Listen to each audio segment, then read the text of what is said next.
की वीडियो में मैं एक्सप्लेन करने वाला हूँ that time I got reincarnated as a slime का सीजन 4। तो जैसा कि सीजन 3 के बाद रेमोरो टेम्पेस्ट एक पावरफुल डीमन लॉर्ड बन चुका था और उसका किंगडम टेम्पेस्ट अब तक का एक स्ट्रॉन्ग नेशन बन गया है। लेकिन जैसे जैसे उसकी पावर बढ़ने लगती है वैसे वैसे उसके एनिमी भी बढ़ने लगते हैं। इसी वजह से सबसे बड़ा थ्रेट आता है ईस्टर्न एम्पायर से। सीजन 4 में आपको मिलेंगे नए कैरेक्टर्स और हर कोई अपनी स्ट्रेटेजी के साथ आता है, जिसकी वजह से रेमोरो को हर बार प्रूव करना पड़ता है कि वो सिर्फ पावरफुल नहीं बल्कि इंटेलिजेंट भी है। साथ ही साथ टेम्पेस्ट की ग्रोथ भी कंटिन्यू बढ़ती है, ट्रेड भी बढ़ते हैं, एलायंस बनते हैं और रेमोरो धीरे धीरे एक वर्ल्ड लेवल लीडर बनने लगता है। सीजन 4 में हमें देखने को मिलेगा एक सिंपल स्लाइम की जर्नी जो अब तक का एक ऐसा रूलर बन चुका है जिसको पूरा वर्ल्ड इग्नोर नहीं कर सकता। एपिसोड 1 की शुरुआत टेम्पेस्ट सेंट्रल सिटी ऑफ रेमोरो का सीन दिखाते हुए होती है। मैंसन के अंदर की तरफ सुना हड़बड़ी में भागते हुए कहीं जा रही होती है। साथ ही साथ उसके हाथों में एक लाल पाउच होता है। यहाँ तक कि वो रेमोरो की तलाश कर रही थी पर वो उसको कहीं भी नहीं मिल रहा था। फिर वो एक कमरे में आकर देखती है जहाँ पर शियोन और डियाब्लो थे। फिर वो उन दोनों से सवाल करने लगती है, क्या तुम दोनों में से किसी ने मास्टर रेमोरो को देखा है? जिस सवाल का जवाब देते हुए डियाब्लो अपनी एक्टिंग को शुरू करते हुए कहा, अफसोस आज मैंने उसे एक बार भी नहीं देखा।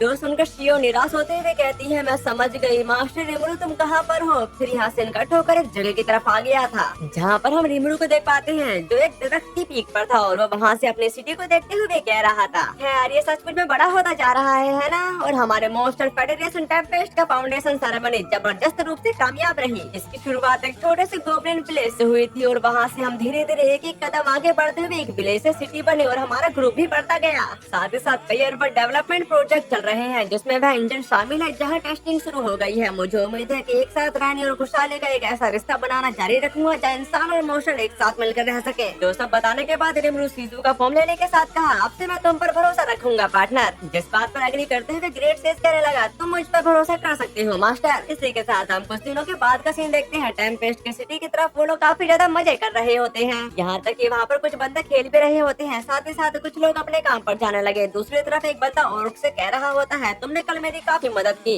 जिस पर ऑर्क बताता कि कोई बात नहीं, तुम मेरी मदद करो मैं तुम्हारी मदद करूंगा। सामने की तरफ एक ओल्ड गोब्लिन दो बंदों को बताता कि तो क्या हम कभी ड्रिंक्स के लिए बाहर चले? जिस बात से तब वो दोनों एग्री थे। तभी हम वहाँ पर रेमोरो को देख पाते हैं जो अपने टाउन का ब्यौरा ले रहा था, जिसको देखने के बाद वहाँ के सारे लोग उसे गुड मॉर्निंग करने लगे थे। जबकि एक बच्चे बताते कि आपका आज का दिन काफी अच्छा बीते मास्टर रेमोरो, जिसके लिए रेमोरो उसका शुक्रिया अदा भी करता है। तभी अचानक से कुछ बच्चे उससे टकरा जाते हैं। उन बच्चों को जो भागकर देखकर वो उन्हें केयरफुल रहने के लिए कहने लगा, जिसके लिए वो बच्चे भी तैयार हो चुके थे। उसी वक्त टाकोयाकी का शॉप का ओनर रेमोरो को बुलाते हुए कहा, ये अभी अभी ग्रिल से ताजा निकला है, क्या तुम इसे टेस्ट करना चाहोगी? और तुम इसे अपने साथ भी ले जा सकते हो। अब ये सुनकर रेमोरो काफी खुश हो गया था। फिर वो टाकोयाकी का मजा लेने लगा। तभी एक गोब्लिन उनसे सवाल करता है, मास्टर रेमोरो क्या आप ये देखने आए थे कि आज सिटी में क्या हाल है? जिस पर एग्री करते हुए रेमोरो बताता है, आखिरकार इंस्पेक्शन करना भी काम का एक जरूरी हिस्सा है। इसी के साथ यहाँ सीन कट होकर इंस्ट्रक्शन साइट की तरफ आ गया था जहाँ पर लीगर्ड एक मैप को देखते हुए कह रहा था, ठीक है आज दोपहर इसे शुरू करते हैं। उसी वक्त वहाँ पर रेमोरो सबके लिए टाकोयाकी नाते के साथ बताता है, ओए ये रहा लंच बॉक्स, प्लीज इसको सबके साथ शेयर कर देना, ठीक है? जिसके लिए गोबोकी उसका शुक्रिया अदा करता है और यहाँ पर काम चल रहा है मैजिक ट्रेन स्टेशन का। इसी के साथ रेमोरो को दोबारा लाए गए टाकोयाकी को समय बांट दिया गया था, जिसको खाकर वो काफी ज्यादा खुश हो जाते हैं। यहाँ तक कि रेमोरो गहरी गहरी सांस लेते हुए कहने लगा, लगता है हम यहाँ एक स्टेशन बनाने वाले हैं, है ना यार? इसे कहते हैं एक आदमी का सपना। उसको यूँ खुशी के मारे झूमता देखकर रिगर्ड बोलता है कि ऐसा लगता है कि यूरोसानिया स्टेशन के लिए पोटेंशियल साइट भी तय हो गई है। उसकी इस बात पर एग्री करते हुए रेमोरो कहता है, ऐसा लगता है कि अंडर कंस्ट्रक्शन न्यू पैलेस की पहली मंजिल से जुड़ा हुआ है और गेल्ड और बाकी सब अपनी पूरी कोशिश कर रहे हैं। टेम्पेस्ट और यूरोसानिया साथ ही दूसरे नेशन आखिरकार ये सब मैजिक ट्रेन से जुड़ जाएंगे, है ना? जो सुनने के बाद रिगर्ड का आना केवल आउटलाइन एरिया बल्कि सिटी का कंस्ट्रक्शन वर्क भी स्मूथली रूप से चल रहा है, जिसकी वजह से नए पार्लियामेंट हाउस का कंस्ट्रक्शन वर्क भी अब पूरा होने के करीब है। उसकी ऐसी बातों को सुनने के बाद रेमोरो कहने लगा, अरे वाह ये तो हद से ज्यादा खर्चीली चीज है। इस पे एग्री करते हुए रिगर्ड बताता कि हमें मास्टर रेमोरो की ग्रेटनेस के बारे में दूर दूर तक बात फैलानी चाहिए। उसकी इस बात पर रेमोरो का कहना है, खैर ये अच्छी बात है कि सिटी का डेवलपमेंट हो रहा है। तभी गोबोक्यू का भी कहना है, वैसे मैंने सुना है कि इंजन का भी लगातार डेवलप किया जा रहा है। उसकी इस बात पर रेमोरो कहता है, हाँ तुम सही कह रहे हो, मुझे खुशी है कि तुमने ये बात उठाई। हमने गाबिलो और बाकियों के रिसर्च फैसिलिटीज को केव के बाहर शिफ्ट कर दिया है और तो 95 फ्लोर पर जमीन के नीचे सिर्फ फर्स्ट मेंबर्स के लिए एल्फ टैवरन भी खोल दिया है। जो सब कहने के बाद वो तीनों ईवल की तरह हंसने लगे थे। तभी दूसरी तरफ एक एडवेंचरर नशे की हालत में उन गार्ड से कह रहा था, ये डंजन आखिरकार क्या बला है? यहाँ हर तरफ एनिमी ही एनिमी है और मुझे कोई रेयर गियर भी नहीं मिल रहा है। तुम्हारा इरादा हमें इसे पार करवाने का तो बिल्कुल नहीं है, है ना? उसकी ऐसी बातों को सुनकर वो गार्ड उससे कुछ कहने ही वाला था, लेकिन वो एडवेंचरर उसका कॉलर पकड़ते हुए गुस्सा करने के साथ कहता है, चुप रहो, यह तो बस एक धोखा है, तुमने तो बस एडमिशन फीस के नाम पर हमें लूट लिया है। छी, मैं तो भूल ही गया था कि मॉन्स्टर ऐसे ही होते हैं। उसकी ऐसी बातों को सुनने के बाद वो गार्ड काफी ज्यादा गुस्से में आ चुका था, लेकिन रिगोर उसे शांत रहने को कह रहा था। और यहाँ पर ये सब चल ही रहा होता है, तभी दूसरी तरफ हम बेनीमारू को देख पाते हैं, जो उन्हें देखते हुए कह रहा था क्या गड़बड़ है और यहाँ पर क्या हंगामा हो रहा है। बेनीमारू की आवाज को सुनने के बाद वो एडवेंचरर अभी उस पर गुस्सा करने ही वाला था, लेकिन उसकी शक्ल को देखने के बाद वो काफी ज्यादा घबरा जाता है,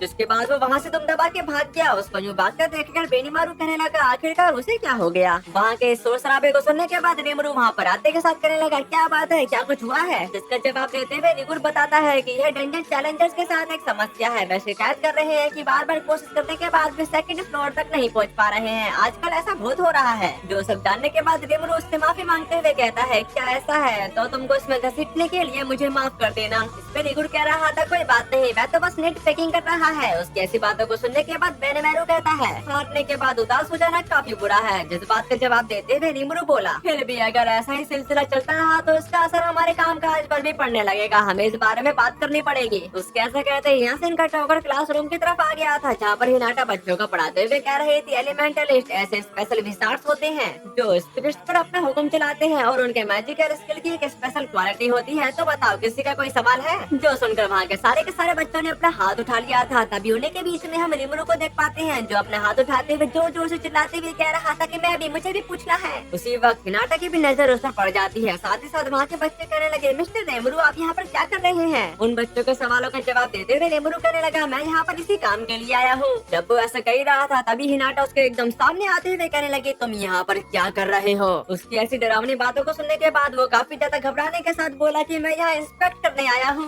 यहाँ तक कि वो अपनी बात को कंप्लीट कर भी पाता उससे पहले ही हिनाटा उसको बॉल की तरह पकड़ने के साथ बाहर फेंक देती है। हिनाटा को इतने गुस्से में देखकर वो बच्चे भी अपनी अपनी पोजीशन ले लेते हैं ताकि वो उन पर गुस्सा ना कर सके। जबकि दूसरी तरफ रेमरू अपना ह्यूमन फॉर्म ले लेता है। साथ ही साथ उससे सवाल करने लगे, क्या तुम ठीक हो। उसकी इस बात पर रेमरू बताता कि बड़ी अफसोस की बात है, सच कहो तो मैं भी मिस हिनाटा से पढ़ना पसंद करूंगा। उसकी ऐसी बातों को सुनकर टेस्ट क्लासरूम का सीन देखते हुए कह रही थी, वे बच्चे सचमुच में काफी ज्यादा लॉयल हैं और मिस हिनाटा की बात मानते हैं। मुझे ये बात सच में काफी अच्छी लगी कि उन्होंने अपने बिजी शेड्यूल में से समय निकाला। जिसके जवाब पर रिमरू कहने लगा, हिनाटा स्पिरिट्स को संभालने में माहिर है, इसलिए वह उनके लिए एकदम सही टीचर होगी। हालांकि मैंने कभी सोचा नहीं था कि वह इसके लिए सच में मान जाएगी। ये बात सुनकर टेस कहती है, जब से वह बच्चे टेम्पेस्ट के स्कूल में आए हैं तब से ऐसा लगता है कि वह हर दिन सचमुच में काफी मजे कर रहे हैं। साथ ही साथ वे क्लास के सभी के साथ काफी जल्दी घुल मिल गए। जो सब जानने के बाद रिमरू इस पर एग्री करते हुए अपने मन में कहने लगा, तुम सही कह रही हो। और तो अब जब मुझे पक्का यकीन है कि यूकी ही गुनहगार है तो मैं उन्हें किसी भी हाल में ग्रासिया किंगडम की देख में नहीं छोड़ सकता। उसके ऐसा कहते यासीन का ठोकर रेमरू के मेंशन की तरफ आ गया था, जहाँ पर सुना अभी भी रेमरू की तलाश कर रही होती है। पर रेमरू तो उसके साइड से निकल गया, पर उसका भनक तक नहीं लगी। यहाँ तक कि रेमरू का एक स्मेल आने लगती है। अगली सीन में हम देखते हैं जहाँ पर शियोन के द्वारा बनाई गई चाय को डियाब्लो ने पी लिया था, जिसकी वजह से वो बीमारी हालत में कहने लगा, बीमार होने पर ऐसा महसूस होता है, यह सचमुच काफी दिलचस्प है। उसकी ऐसी बातों को सुनकर शियोन उस पर गुस्सा करने के साथ कहने लगे, दिलचस्प बकवास, तुम्हें क्या लगता है अपनी ऐसी पदार्थिक हालत के साथ तुम मास्टर रेमरू के दूसरे सेक्रेटरी बनने के लायक भी हो। ये सब सुनने के बाद डियाब्लो से सवाल करता है, इसके बजाय क्या तुम सचमुच में इसे परोसने पर तुली हुई हो। इस बात पर शियोन पूरी तरह से एग्री थी। तभी वहाँ पर एकदम से रिमरू आ गया, जिसको देखने के साथ शियोन ने वो चाय तुरंत छुपा ली, पर इस पर रिमरू का ध्यान नहीं गया था। यहाँ तक कि वो उसे सवाल करने लगा, तुम यहाँ पर क्या कर रहे हो। उसकी ऐसी बातों को सुनकर डियाब्लो स्टाइल मारते हुए कहा, अरे मास्टर रिमरू, असल में मुझे एक काफी कीमती एक्सपीरियंस मिला है। और वो अपनी बातों को कंप्लीट कर भी पाता उससे पहले शियोन उसकी बातों को काटते हुए हड़बड़ी में कहने लगी, वो क्या है ना मास्टर रिमरू, बात बस इतनी सी है कि असल में। तभी डियाब्लो उसको साइड में करते हुए बताता कि वैसे लेडी सोना आपको ढूंढ रही थी मास्टर रेमरू, पर मुझे लगता है कि आप दोनों की मुलाकात पहले ही हो चुकी है। तभी हम यहाँ पर देखते हैं जहाँ पर सोना ने रेमरू को ढूंढ लिया था। फिर वो उसके करीब आते हुए कहने लगी, मुझे खुशी है तो आखिरकार आप यहाँ पर आ ही गए। उसकी ऐसी बातों को सुनकर रेमरू परेशान होते हुए कहा, क्या कुछ हुआ है। और इसी बात से सोना भी परेशान हो चुकी थी।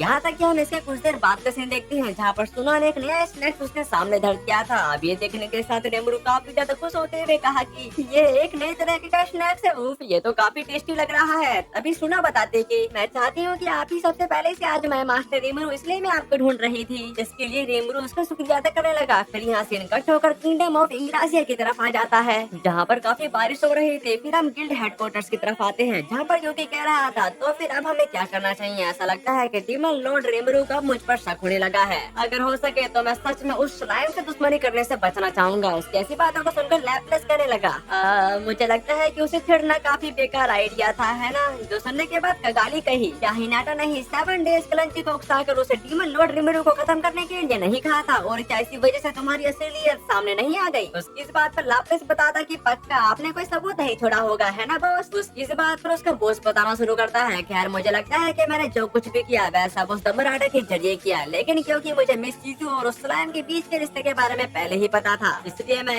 उस मर्चेंट के साथ अपने ट्रांजैक्शन से इनकार नहीं कर सकता था। आखिर यहाँ तक कि जो कागज का मैं इस्तेमाल करता हूँ वह भी एम्पायर से ही बना होता है, और इतने सारे एडवेंचर्स वाले किसी गिल्ड के लिए यह सोचना ही अनरियल होगा, और ये दावा करना कि हमारा उनसे कोई लेना देना नहीं है। उनकी तरफ से सारे सर्कमस्टेंशियल प्रूफ लगभग पूरी तरह से मौजूद हैं। जो सब जानने के बाद गगाली कहती कि तो फिर क्या हमें प्लानिंग में बदलाव करना चाहिए, क्योंकि आप पर शक किया जा रहा है, इसलिए आप चीजों को जैसे है वैसे तो नहीं रहने दे सकते। उसकी इस बात पर यूकी बताता कि यह सच नहीं है, मुझे लगता है कि चीजों को जैसे वे है वैसे ही रहने देना ठीक है। हमें बस उन्हें ये सोचने पर मजबूर करना है कि अब दुश्मनी रखने की कोई जरूरत नहीं है, खासकर तब जब उनकी डंजन मैनेजमेंट टीम ने खुद हमसे कांटेक्ट करके हमारी मदद मांगी हो। वैसे जाहिर है वह चाहते हैं कि गिल्ड इसे प्रमोट करे, जिसमें रिकॉर्ड सिस्टम भी शामिल है। उसकी ऐसी बातों को सुनकर लापिस परेशान होने के साथ कहता कि सच में ये काफी ज्यादा शक करने वाली बात है।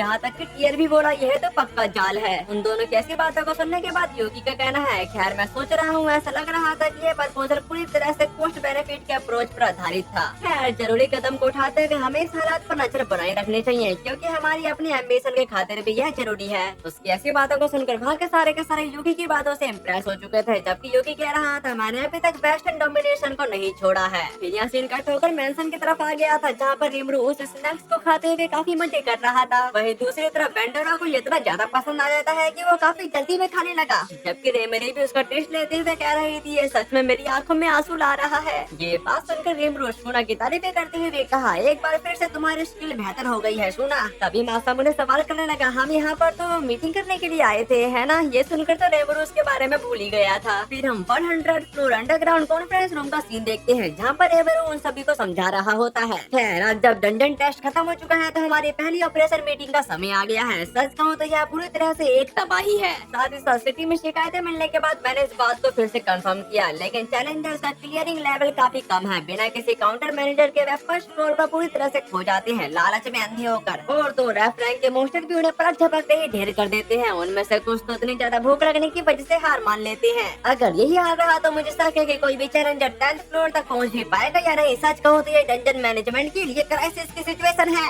रेमरू की ऐसी बातों को सुनने के बाद पेंडोरा सामने की तरफ आते हुए कहने लगा, लगता है मेरे सामने आने का समय आ ही गया। तभी मियोमैल का कहना है, मुझे लगता है कि इसका एक रीजन यह भी है कि अभी भी काफी सारे नए लोग हैं। जिस पर एग्री करते हुए रेमरू बता रहा था, मुझे लगता है कि इसे कैसे क्लियर करे इस पर कुछ हिंट मददगार हो सकते हैं। और मुझे लगता है कि मेरे से एक मिस्टेक हो गई है। असल में इस बंदे का नाम मासामुने नहीं मासायोकी है। फिर वो कहा, उस सिचुएशन में स्ट्रेटेजी पर एक फोर्स ऑर्गेनाइज करने के बारे में क्या ख्याल है। पर वो बेंडोरा का चेहरा देखने के बाद घबराते हुए कहने लगा, अरे बीच में दखल देने के लिए माफ करना, बस ऐसा लगा कि यह एक ऐसा टॉपिक है जिसमें मैं मदद कर सकता हूँ, इसलिए मैं खुद को रोक नहीं पाया। अब ये सुनने के साथ रिमरू कहता है, नहीं नहीं बेझिझक तुम कुछ भी कह सकते हो, और एग्जाम्पल के लिए किस तरह का कोर्स। इस बात का जवाब देते हुए यूकी बोला, यह किसी वीडियो गेम के ट्यूटोरियल जैसा है, जिसकी वजह से यह आपको फाइट और ट्रैप का एक्सपीरियंस करने का मौका देता है, ठीक किसी हर्डल रेस की तरह। उसकी ऐसी बातों को सुनकर रिमरू इम्प्रेस हो चुका था, इसलिए वो और कुछ पूछता है, जिस पर मासायोकी बताता कि और क्या हो सकता है, हर फ्लोर पर पब्लिक हाउस और रेस्टोरेंट हो तो अच्छा रहेगा। साथ ही साथ मुझे काफी दिक्कत हो रही है क्योंकि डंजन में कहीं भी टॉयलेट नहीं है, और डिस्पोजेबल स्टेप पॉइंट जैसी चीजें भी। साथ ही उन मोस्टर से मिलने वाले आइटम ड्रॉप्स के बारे में क्या ख्याल है जिन्हें तुम हराते हो। मासायोकी की ऐसी बातों को सुनने के बाद वो दोनों अमेज होते हुए कह रहे थे, ये तो इंटरेस्टिंग लग रहा है, ऐसे में मुझे लगता है कि मैं इसे कर सकता हूँ।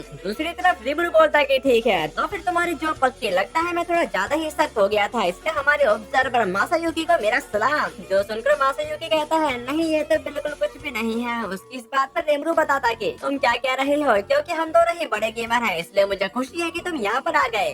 जब रिमरू ऐसा कह रहा था तभी बेंडोरा एकदम उसके करीब आते हुए बोला, अरे लड़के, क्या तुमने कहा था कि तुम्हारा नाम मासायोकी है? तुम्हें पता है तुम में सचमुच काफी काबिलियत है, जिसके लिए मासायोकी उसका शुक्रिया अदा करने लगा। तभी रेमरू सामने की तरफ आते हुए कहने लगे, बिल्कुल सही, रेमरू जैसे अदर वर्ल्डर से यही उम्मीद थी। पर मासायोकी उन दोनों को अपने सामने देखकर काफी ज्यादा कंफ्यूज था, क्योंकि वो इन दोनों के बारे में कुछ भी नहीं जानता। इसलिए रेमरू बताना शुरू करता है, अरे अब याद आया, मैंने अभी तक इनका इंट्रोडक्शन तो कराया ही नहीं था, है ना। ये मेरा सबसे अच्छा दोस्त बेल्डोरा है, साथ ही ये 100 फ्लोर का इंचार्ज भी है। बेल्डोरा का नाम सुनकर मासायोकी के पसीने छूटने लगे, जबकि रेमरू रेमरी के बारे में बताने लगा। यह रामरेसा है, पहले जिसने इस डंजन को बनाया है और जो ऑक्टोग्राम की मेंबर में से एक है। गाइस मेरे को ना माफ कर देना, क्योंकि मेरे को ऐसा लगता है कि मैं काफी ज्यादा मिस्टेक्स कर रहा हूँ। ऐसा इसलिए है क्योंकि मैंने इस एनीमे को काफी पहले देखा था, इसी वजह से मिस्टेक्स हो रही है, माफ कर देना। उसकी ऐसी बातों को सुनकर मासायुकी के तो होश ही उड़ चुके थे। साथ ही वो कहा है क्या चल रहा है यहाँ पर, एक स्टॉर्म ड्रैगन और एक डीमन लॉर्ड, मैं तो मर ही जाऊंगा। और जब वो अपने ख्यालों की दुनिया में खोया ही हुआ था तभी रामबरेस सामने की तरफ आते हुए कहने लगे अगर तुम चाहो तो मैं तुम्हें अपना सबॉर्डिनेट भी बना सकती हूँ। ये बात सुनकर मियोमेल कहता है कि देखने से ऐसा लगता है कि लेडी रामबरेस लॉर्ड मासायुकी अभी काफी ज्यादा मुसीबत में है। दूसरी तरफ रेमोरू का कहना है खैर मुझे लगता है कि ऐसा ही होता है, इसलिए मुझे इसके लिए माफ कर देना। तभी एकदम से मियोमेल कहने लगा लॉर्ड मासायुकी का शुक्रिया, हमने कुछ बेहतरीन सुधार किए हैं, लेकिन क्या मैं अपनी ओर से एक और सुझाव दे सकता हूँ। फिर हम इसके कुछ देर बाद का सीन देखते हैं जहाँ पर एक पोस्टर कोने कोने में लगा दिया गया था। यहाँ तक कि एक बंदा जोर जोर से चिल्लाते हुए कह रहा था डीमन लॉर्ड रिमोरू की ओर से एक चैलेंज, और तो सब लोग सुनो, मुझे अभी एक जबरदस्त खबर मिली है। जो कोई भी डंजन के 50वें फ्लोर को पार कर लेगा उसे हर महीने बोनस के तौर पर एक स्टीलर गोल्ड कॉइन मिलेगा। हर बॉस मोस्टर को हराने पर भी इनाम मिलेगा, और तो और जो कोई भी सबसे बॉटम फ्लोर को पार कर लेगा उसे 100 स्टीलर मिलेंगे। इसे देखो कहा जा रहा है कि तुम्हें 100 स्टीलर मिल सकते हैं। तभी एक बंदा उस पोस्टर को देखने के बाद कहता है कि क्या तुमको सच में लगता है कि तुम इस चीज की नकल कर सकते हो। फिर हम यहाँ पर देखते हैं जहाँ पर कुछ नोबल्स उस पोस्टर को देखते हुए कह रहे थे लगता है इसने काफी ज्यादा खर्चा किया है। जबकि दूसरी तरफ वो दोनों एडवेंचरर बोले चलो टेम्पेस्ट चलते हैं। इसी के साथ टेम्पेस्ट के अंदर काफी सारे एडवेंचरर्स आने लगते हैं, जिनको देखते हुए रिमरू कहा लगता है इसके बारे में काफी चर्चा हुई है। वहीं पर मासायुकी उस पोस्टर को देखने के साथ कहा सबसे बॉटम फ्लोर जीतने वाले को 100 स्टीलर, तो आखिरकार तुम सच में सीरियस थे। ये बात सुनकर मियोमेल कहता है कि आखिरकार हमारा निशाना एक नोबल है जो एम्पायर का काम करता है और एडवेंचरर को ऑर्डर देता है। इसी वजह से हम यहाँ कोई कटौती नहीं बरत सकते। इसके अलावा सबसे बॉटम फ्लोर की हिफाजत तो लॉर्ड बेल्डोरा कर रहे हैं। उसकी ऐसी बातों को सुनकर बेल्डोरा फ्लेक्स मारते हुए जोर जोर से हंसने के साथ कह रहा था मैं 100 रूप से ऐसा कोई भी नहीं है जो मुझे हरा सके, क्योंकि मैं ग्रेट ड्रैगन रेस का क्रिएचर हूँ। जबकि रिमरू बोला तो इसका कोई मौका नहीं है ना। इस बात से तो मियोमेल भी पूरी तरह से एग्री था। तो सब कहने के बाद वो ईवल की तरह हंसने लगते हैं। तभी एकदम से रिमरू मासायुकी से कहने लगा और इसलिए मैं तुम पर भरोसा कर रहा हूँ मासायुकी, हमें सच में जरूरत है कि टीम लाइट स्पीड हमारी पहचान बने और जबरदस्त धूम मचा दे। तो उसकी इस बात पर मियोमेल बताता कि आखिरकार हीरो की प्रमोशनल पावर सचमुच में जबरदस्त है, और मुझे कहना ही पड़ेगा कि लॉर्ड मासायुकी के कारनामों को अपनी आंखों से देखना एक असली दावत जैसा होगा, जिसके लिए आखिर में मासायुकी भी तैयार हो चुका था। फिर हम इसके कुछ देर बाद का सीन देखते हैं जहाँ पर डियाब्लो ने रिमरू को एक चाय सर्व कर दी थी, और ये चाय किसी और ने नहीं बल्कि शियोन ने बनाई है। साथ ही साथ रिमरू कुछ पढ़ते हुए कह रहा था पब्लिक हाउस की बिक्री बढ़ गई है, इसी वजह से अगर डंजन में और ज्यादा रौनक आती है तो इसका सिटी पर भी काफी अच्छा असर पड़ना चाहिए। जिस पर एग्री करते हुए डियाब्लो का कहना है मुझे लगता है कि सब कुछ ठीक वैसा ही हुआ जैसा आपने प्लान किया था मास्टर रिमरू। तभी वो चाय पीने लगा, जिसकी वजह से शियोन की दिल की धड़कन काफी ज्यादा तेज हो चुकी थी। दूसरी तरफ रिमरू उस चाय को पीने के बाद डियाब्लो से सवाल करता है क्या तुमने चाय की पत्ती बदल दी है, क्योंकि इसका टेस्ट हमेशा से अलग लग रहा है। उसकी ऐसी बातों को सुनकर शियोन घबराते हुए कह रही थी मैं इसे तुरंत बदल दूंगी। शियोन की ऐसी हरकतों को देखने के बाद रिमरू को याद आ जाता है कि उस समय ऐसी वजह से ऐसी हरकतें कर रही थी। फिर वो उससे कहा क्या ये तुमने ही बनाया है शियोन। जिस सवाल का जवाब शियोन नहीं दे पा रही थी, इसलिए डियाब्लो कहने लगा मास्टर रिमरू मैंने कंफर्म किया है कि इसे पीना सेफ है। जो सुनकर रिमरू उस चाय को फिर से पीने के साथ कहता है कि ये तो काफी टेस्टी है, तुमने काफी बढ़िया काम किया है शियोन। ये सुनने के बाद शियोन काफी ज्यादा खुश होने के साथ कहने लगी तुम्हारा बहुत बहुत शुक्रिया, मैं तुम्हारे लिए एक और कप बनाने जा रही हूँ। जो बताने के बाद वो खुशी से झूमते हुए वहाँ से चली जाती है। जिसके जाने के बाद डियाब्लो कहने लगा तो फिर मुझे भी जाना चाहिए, पर रिमरू उसको वहीं पर रोकने के साथ बताता है कि सोचने पर मुझे मालूम पड़ा है कि फाल्गुन से निपटने के बाद मैंने तुम्हें कभी कोई रिवॉर्ड नहीं दिया। उसकी ऐसी बातों को सुनकर डियाब्लो का कहना है रिवॉर्ड के बजाय मेरी एक इकलौती इच्छा आपकी सेवा करना है मास्टर रिमरू। खैर मुझे लगता है कि मैं एक ऐसे सबॉर्डिनेट रखना चाहूंगा जिसे मैं छोटे मोटे काम सौंप सकूं। इस बात पर रिमरू बताता कि अरे मुझे लगता है कि ये एक तरह से बुरा लगता है जब एक पावरफुल डीमन को चाय परोसनी पड़ती है। जो सुनकर डियाब्लो कहता नहीं बिल्कुल भी नहीं मास्टर रिमरू, का ख्याल रखना ही मेरा सबसे बड़ा फर्ज है। मेरा मतलब यह है कि ह्यूमन नेशन को तबाह करने जैसी छोटी मोटी बातों के लिए अगर आप मेरी जगह अपने सबॉर्डिनेट्स को जिम्मेदारी सौंप दे तो मैं हमेशा आपके साथ रहूंगा मास्टर रिमरू। वैसे अगर आप परमिशन दे तो मैं एक गोल्ड 26 को अपने साथ जोड़ने के बारे में सोच रहा था। साथ ही ऐसे में मैं चाहूंगा कि आप उसके रहने के लिए एक फिजिकल बॉडी तैयार कर दो। उसकी इस बात पर रिमरू बताता कि क्या वैसी डोर ठीक रहेगी जैसे मैंने बैरनेटा को दी थी, जिस पर डियाब्लो पूरी तरह से एग्री था। जो सुनकर रिमरू खुश होने के साथ कहता कि मैं सब कुछ तैयार कर लूंगा, इसलिए बस ये मैं अक्सर करो कि वापसी के रास्ते में तुमको चोट ना लगे। ये बात सुनकर डियाब्लो कहता कि मैं समझता हूँ और मेरा दिल टूट रहा है, लेकिन प्लीज मुझे कुछ देर के लिए अपने पास से दूर जाने की इजाजत दे। ठीक है तो मैं चलता हूँ। उसके वहाँ से चले जाने के बाद रिमरू सुए से कहने लगा क्या ड्यूक म्यूजिक के आस आसपास कुछ एबनॉर्मल हुआ है, जिस पर सोया उसको बता देता है कि अभी तक कोई भी हलचल नहीं हुई है। जो सुनकर रिमुरु का कहना है उस पर नजर रखो और पता लगाओ कि इसके पीछे कौन है। इसी के साथ ही आसिन का ठोकर किन्ने वो सेल्ट्रोसो की तरफ आ गया था, जहाँ पर मारियाबेल मैप के ऊपर रखे प्यादों को गिराते हुए कह रही थी, वेस्टर्न नेशन पर डोमिनेंस एस्टेब्लिश करने पर हम एक कदम दूर हैं और हम काफी लंबे समय से रोसो फैमिली के शासन की स्थापना की दिशा में काम कर रहे हैं। फिर वो आखिरी वाले प्यादों को गिराने के साथ कहने लगी, टेम्पेस्ट यह एक टेरिफाइंग कंट्री है। उसकी ऐसी बातों को सुनकर वो ड्यूक कहता है कि यह तुम्हारे लिए कोई प्रॉब्लम नहीं होगी, वैसे भी चिंता करने की कोई भी जरूरत नहीं है। ये बात सुनकर मारियाबेल कहती कि बेशक ये तो नेचुरली है ग्रैंडफादर, और यह है आपका जो कि एक फॉर्मर हीरो और हम सभी रोसो वालों के ग्रेट एंसेस्टर हैं। साथ ही साथ जीवन भर का सपना और मैंने कसम खाई थी कि इसे सच करने में मैं आपकी मदद करूंगी। उसकी ऐसी बातों को सुनकर ड्यूक बताना शुरू करता है, तुम मेरी इकलौती उम्मीद हो, यहाँ तक कि ह्यूमन वर्ल्ड पर रूल करने वाला कोई डेमन किंग तो बिल्कुल भी नहीं होगा। ये काम वह है जो हम इंसानों को खुद करना चाहिए। और इसी सीन के साथ हमारा ये वाला एपिसोड खत्म होता है। हमने पिछले एपिसोड में देखा था टेम्पेस्ट सिटी में ट्रेन स्टेशन का काम बड़े जोरों शोरों से चल रहा होता है। दूसरी तरफ सिटी में एक एडवेंचर सिटी गार्ड पर चिल्ला रहा होता है, क्योंकि डंजन के सेकंड लेवल को क्लियर करना भी उनके लिए काफी ज्यादा मुश्किल हो रहा था। पर वो उस पर और ज्यादा भड़ास निकाल पा रहा, तभी वहाँ पर बेनी मारू आ जाता है, जिसकी आंखों को देखकर ही वो वहाँ से भाग गया। अगले सीन में यूकी काफी ज्यादा परेशान था, क्योंकि वो रिमुरु को अपना दुश्मन नहीं बनाना चाहता, लेकिन अगर वो उसके रास्ते में आया तो वो उसको रास्ते से हटाने के लिए कसर भी नहीं छोड़ेगा। साथ ही हमने यह भी जाना था कि रिमुरु अपने डंजन को लेकर एक मीटिंग करता है, जिस मीटिंग के दौरान मासायुकी ने एक कोर्स लॉन्च करने के लिए कह दिया। फिर हम बाहर की तरफ आते हैं, जहाँ पर मासायुकी के कहे मुताबिक कोर्स को लॉन्च कर दिया गया था, जिसकी वजह से काफी सारे एडवेंचर सिटी में आने लगे थे।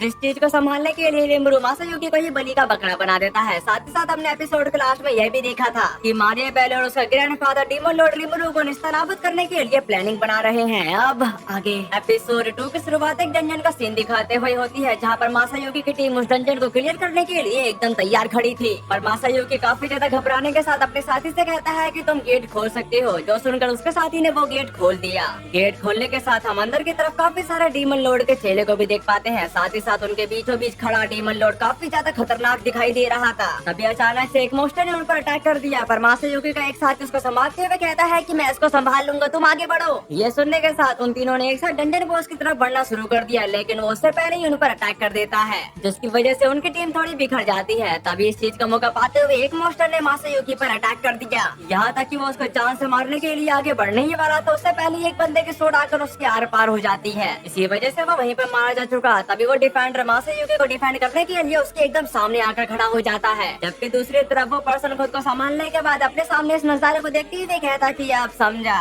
यह एक दो तरफा अटैक था, तो मासायुकी यही करने की कोशिश कर रहा था। पर उसे क्या पता मासायुकी ऐसी प्लानिंग कभी कर ही नहीं सकता। यहाँ तक कि मासायुकी इतने खतरनाक मोस्टर को देखने के बाद काफी ज्यादा डरा हुआ है। तभी एक मेज अपने स्टाफ का इस्तेमाल करते हुए मेड हैंड स्पेल कास्ट कर देती है, जिस स्पेल की वजह से उन मोस्टर के नीचे मड से बने हाथ उनको जकड़ लेते हैं। और इसी चीज का फायदा उठाने के लिए उनका डिफेंडर काफी सारे घूसों के बारे से उनके बॉस पर कर देता है, जबकि उस पर्सन ने विंड कटर का इस्तेमाल करते हुए काफी सारे मोस्टर को निस्तानाबूद कर दिया था। लेकिन उनका बॉस उस स्पेल से आजाद होते हुए सीधे मेज की तरफ आ चुका था, और इस मेज का नाम है जीबू। अब ये देखने के साथ मासायुकी काफी ज्यादा घबरा चुका था, यहाँ तक कि उसके हाथ कांप रहे थे, पर वो खुद को संभालते हुए उस पर अटैक करने के लिए चला गया। पर जब वो भाग रहा था तभी अचानक से उसका पैर जमीन से टकरा गया, जिसकी वजह से वो गिरने लगा। पर खुद को संभालने के लिए वो अपनी सोड का इस्तेमाल करता है, लेकिन हम वहाँ पर देख पाते हैं कि उसकी सोड ही टूट जाती है और वो सीधे घूमते घूमते उस बॉस की गर्दन में जा घुसी। अब ये देखने के साथ वहाँ के सारे बंदे काफी ज्यादा हैरान हो चुके थे, जबकि दूसरी तरफ खड़ा डंजन बॉस खुद को संभालते हुए पीछे मुड़कर देखता है कि आखिरकार ये हमला मुझ पर किया किसने, और वो उसकी शक्ल देखने के बाद अपनी जान से हाथ धो बैठता है। अब ये देखकर वहाँ के सारे लोग काफी ज्यादा खुश हो चुके थे,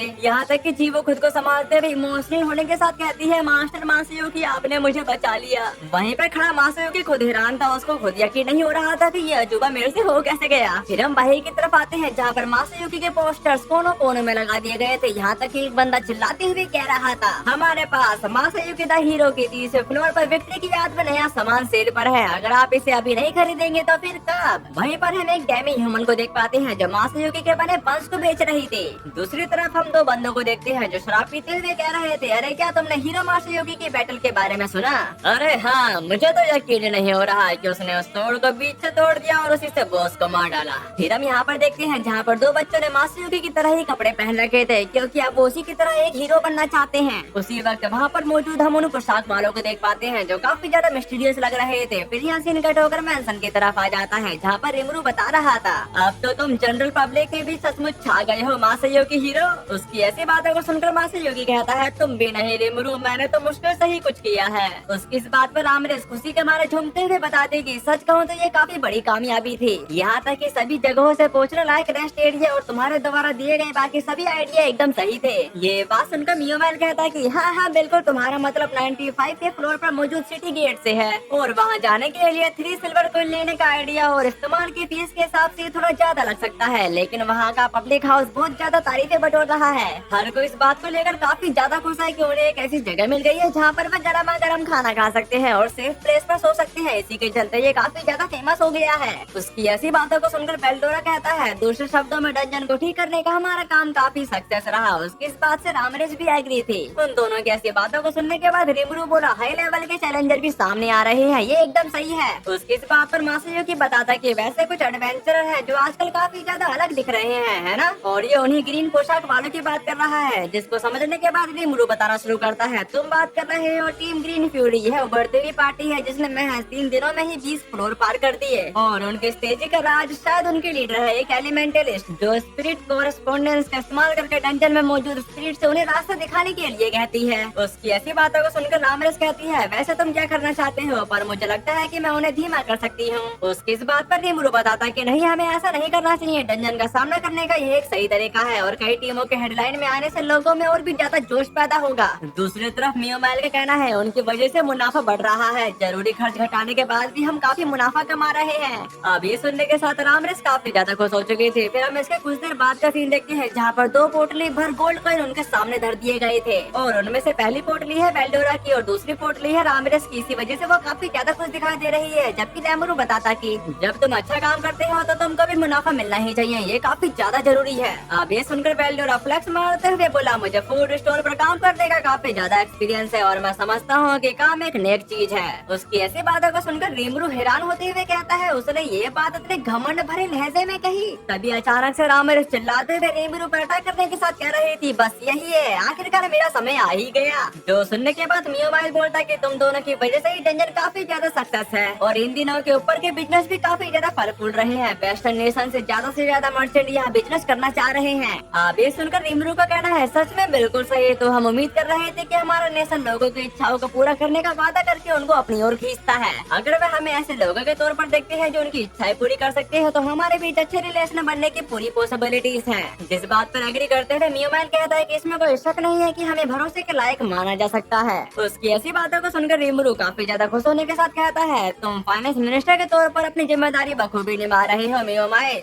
जिसके लिए वो उसका शुक्रिया अदा करता है। यहाँ तक कि वो दोनों अजीब तरह से हंसने लगे थे क्योंकि अब लोगों को लूटने का समय आ गया है। तभी हमें बैकग्राउंड में रिमरू की आवाज आती है, हमारे डंजन का मैनेजमेंट आखिरकार पटरी पर आ गया है। सबसे लोवेस्ट फ्लोर एक बहुत ही बड़ी जगह है जिसकी शुरुआत बेल्डोरा के हॉल से होती है और जो आगे चलकर तरह तरह की रिसर्च फैसिलिटीज में खुलती है। डायरेक्टर गाबिरू और डिप्टी डायरेक्टर बेस्टा की देखरेख में चल रही इन फैसिलिटीज में एक ऐसी भी सुविधा है जहाँ रामरेस अपनी खुद की रिसर्च करती है। मैंने रामरेस से यह भी कहा कि मेरे लिए एक खास तौर पर डेवलपमेंट फैसिलिटीज तैयार करे जहाँ मुझे अपनी सेफ्टी या सीक्रेट लीक होने की चिंता करने की जरूरत नहीं है, इसलिए मैं उस वेसल पर ध्यान दे सकता हूँ जो डियाब्लो ने मुझसे मांगा था। मैंने यह भी वादा किया कि जब मैं यह काम कर ही रहा हूँ तो मैं ट्रेनी साल की बहनों के लिए भी वेसल बना ही दूँ। और जब रिमरू वहाँ पर काम कर ही रहा होता है तभी उसे कोई पुकारने लगा। अभी सुनने के साथ रिमरू बोला, अब क्या, मैं बस कुछ हद तक कामयाब होने ही वाला था। उसके इस सवाल का जवाब देते हुए ग्रेट सेज बताते कि पिछले कुछ दिनों में तुम्हारा बाहरी दुनिया से कोई कांटेक्ट नहीं हुआ है, तो हो सकता है कि कुछ हुआ हो। अब ये सुनकर रिमरू काफी परेशान हो जाता है। फिर हम बाहर की तरफ शियोन और सुना को देख पाते हैं जो रिमरू सामो को देखते हुए कह रहे थे, हम काफी ज्यादा परेशान थे क्योंकि तुम खाना खाने के लिए वापस आए ही नहीं। इसके लिए रिमरू माफी मांगता है। अब ये सुनकर शियोन कहने लगी, बिल्कुल नहीं, हमें इस बात की ज्यादा खुशी है कि आप ठीक हैं। उसकी इस बात पर एग्री करते हुए सुना बताना शुरू करती है, कोई भी आपके अपने समय का खुलकर इस्तेमाल करने पर शिकायत नहीं करेगा। फिर वो उसको कुछ दे देती है। अब ये सुनकर रिमरू उसको लेने के साथ कहता है, अब से मैं हर दिन आने की कोशिश करूंगा। यहाँ तक कि वो उस बकेट के अंदर सैंडविच देखने के साथ काफी ज्यादा खुश हो जाता है। फिर वो उसको खाने लगा। जब वो खा रहा होता है तभी अचानक से शियोन कहने लगी, वैसे आपको मियोमाइल ढूंढ रहा था। अब ये सुनकर रिमरू उससे मिलने के लिए चला जाता है। वहीं दूसरी तरफ मियोमाइल चिल्लाते हुए उसी की तरफ आने लगा। जो सब देखने के बाद रिमरू कहा, तुमको किस बात की इतनी घबराहट हो रही है? जिस बात का जवाब देते हुए मियोमाइल बताता कि हमें एक दिक्कत हो गई है, मास्टर मासायुकी के अलावा कोई और भी है जो 30 फ्लोर को पार करने ही वाला है। उसके ऐसा कहते यहाँ से निकट होकर डंजन बॉस की तरफ आ गया था जहाँ पर टीम ग्रीन फ्यूरी तीसरे फ्लोर के बॉस का सामना कर रही होती है, जिस फाइट में उसके पार्टी के काफी सारे मेंबर मारे जा चुके थे, लेकिन वो बंदी अपने और साथियों को बुलाते जा रही थी, जिसकी वजह से वो बॉस भी काफी ज्यादा घबरा चुका था, यहाँ तक कि उन बंदों ने उस पर अटैक कर दिया। इस फाइट को देखने के बाद रामर्स उनके राज को अच्छे से समझ चुके थे, इसलिए वो बताना शुरू करती है, ये लोग सच में हमारे रूल की सीमाओं को चुनौती दे रहे हैं, जैसे इस चीज को लेकर एक रिकॉर्डिंग क्रिस्टल। यह एक बार इस्तेमाल होने वाला सेव पॉइंट है, जिसका इस्तेमाल सभी पार्टी के मेंबर कर सकते हैं। मान लीजिए वह किसी बॉस रूम में घुसने से पहले इसका इस्तेमाल करते हैं, फिर वह रिटर्न रिहर्सल का इस्तेमाल करके उस डंजन से बाहर निकल जाते हैं। इसके बाद वह पार्टी ब्रेक डाउन हो जाती है। इसी वजह से फिर पार्टी का हर एक मेंबर अपने साथ 10 और मेंबर को वापस लेकर आता है, जो कि मैक्सिमम परमिटेड नंबर है, और इसी के साथ एक नई पार्टी बनकर उसी सेव पॉइंट पर वापस लौट आती है। उसकी बातों को अच्छे से समझने के बाद रिमरू का कहना है इसी वजह से उनके पास 100 लोग हो जाते हैं, और उस समय तक यह एक छोटी सी आर्मी बन जाती है। उसके ऐसा कहते यहाँ से कट होकर बॉस रूम की तरफ आ गया था, जहाँ पर सब लोगों ने मिलकर उस बॉस को हरा दिया था, और इस फाइट को देखने के साथ मासायोकी काफी ज्यादा अमेज था।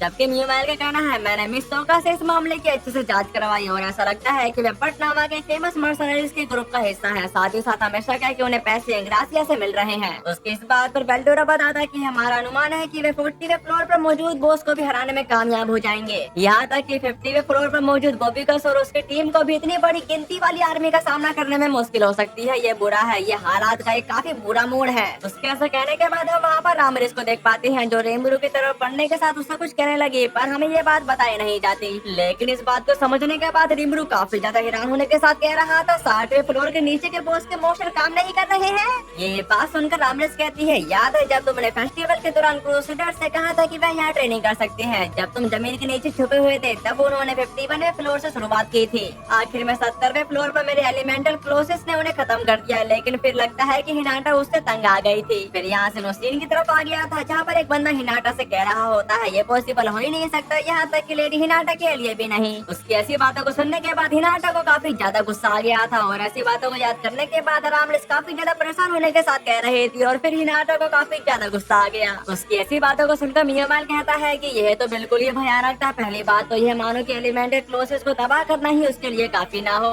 यहाँ तक कि उसने उसके बाद आने वाले सभी बॉस को भी खत्म कर डाला। इसी वजह से वह देखते ही देखते 90वें फ्लोर तक पहुँच गई होगी, और इसके बाद ये हुआ होगा कि उसने 95वें फ्लोर पर स्थित पब्लिक हाउस में एक अच्छी सकून भरी रात बिताई होगी, और उसके बाद उसने उन सभी ड्रैगनों को डिस्ट्रॉय कर दिया होगा जैसे लेडी मिलिन ने हमारे लिए पकड़ा था। ये बात सुनकर रिमरू का कहना है क्या वह बस ट्रोल कर रही थी, रुकिए इसका क्या मतलब है। उसके इन सवालों का जवाब देते हुए बेल्डोरा बताता है तुम्हें पता चल ही गया क्योंकि आखिर में मेरी बारी आ गई थी। ये बात सुनकर रिमरू उस पर गुस्सा करने के साथ कह रहा था क्या तुम मेरे साथ मजाक कर रहे हो, और तुमने उसके साथ फाइट की। जिस पर एग्री करते हुए बेल्डोरा बोला जो भी आना चाहे आ जाए, एक फाइनल बॉस के तौर पर मैं ना तो किसी से भागूंगा और ना ही किसी से छुपूंगा। पर हिनाटा वाकई काफी ज्यादा स्ट्रॉन्ग थी, क्योंकि उसने जिस तरह से फाइट लड़ी उससे वह यह समझ पाई कि मुझ पर कौन से अटैक असर करेंगे। इसका मतलब यह भी था कि उसने काफी ज्यादा समय बर्बाद किया, लेकिन उसका आखिरी अटैक काफी ज्यादा जबरदस्त था। उसने सचमुच मुझे नुकसान पहुंचाया, भले ही वह थोड़ा सा क्यों ना हो। उसने मुझे उस एब्सोल्यूट सेवरेंस की याद दिला दी जिसका इस्तेमाल 30 साल पहले उस हीरो ने किया था, और उसी ने ही मुझको कैद कर दिया था। अब जब मैं सोचता हूँ कि उसकी सोच में सिर्फ पैसे ही थे, हालांकि उस हीरो के अटैक में कुछ भी बेकार नहीं होता था।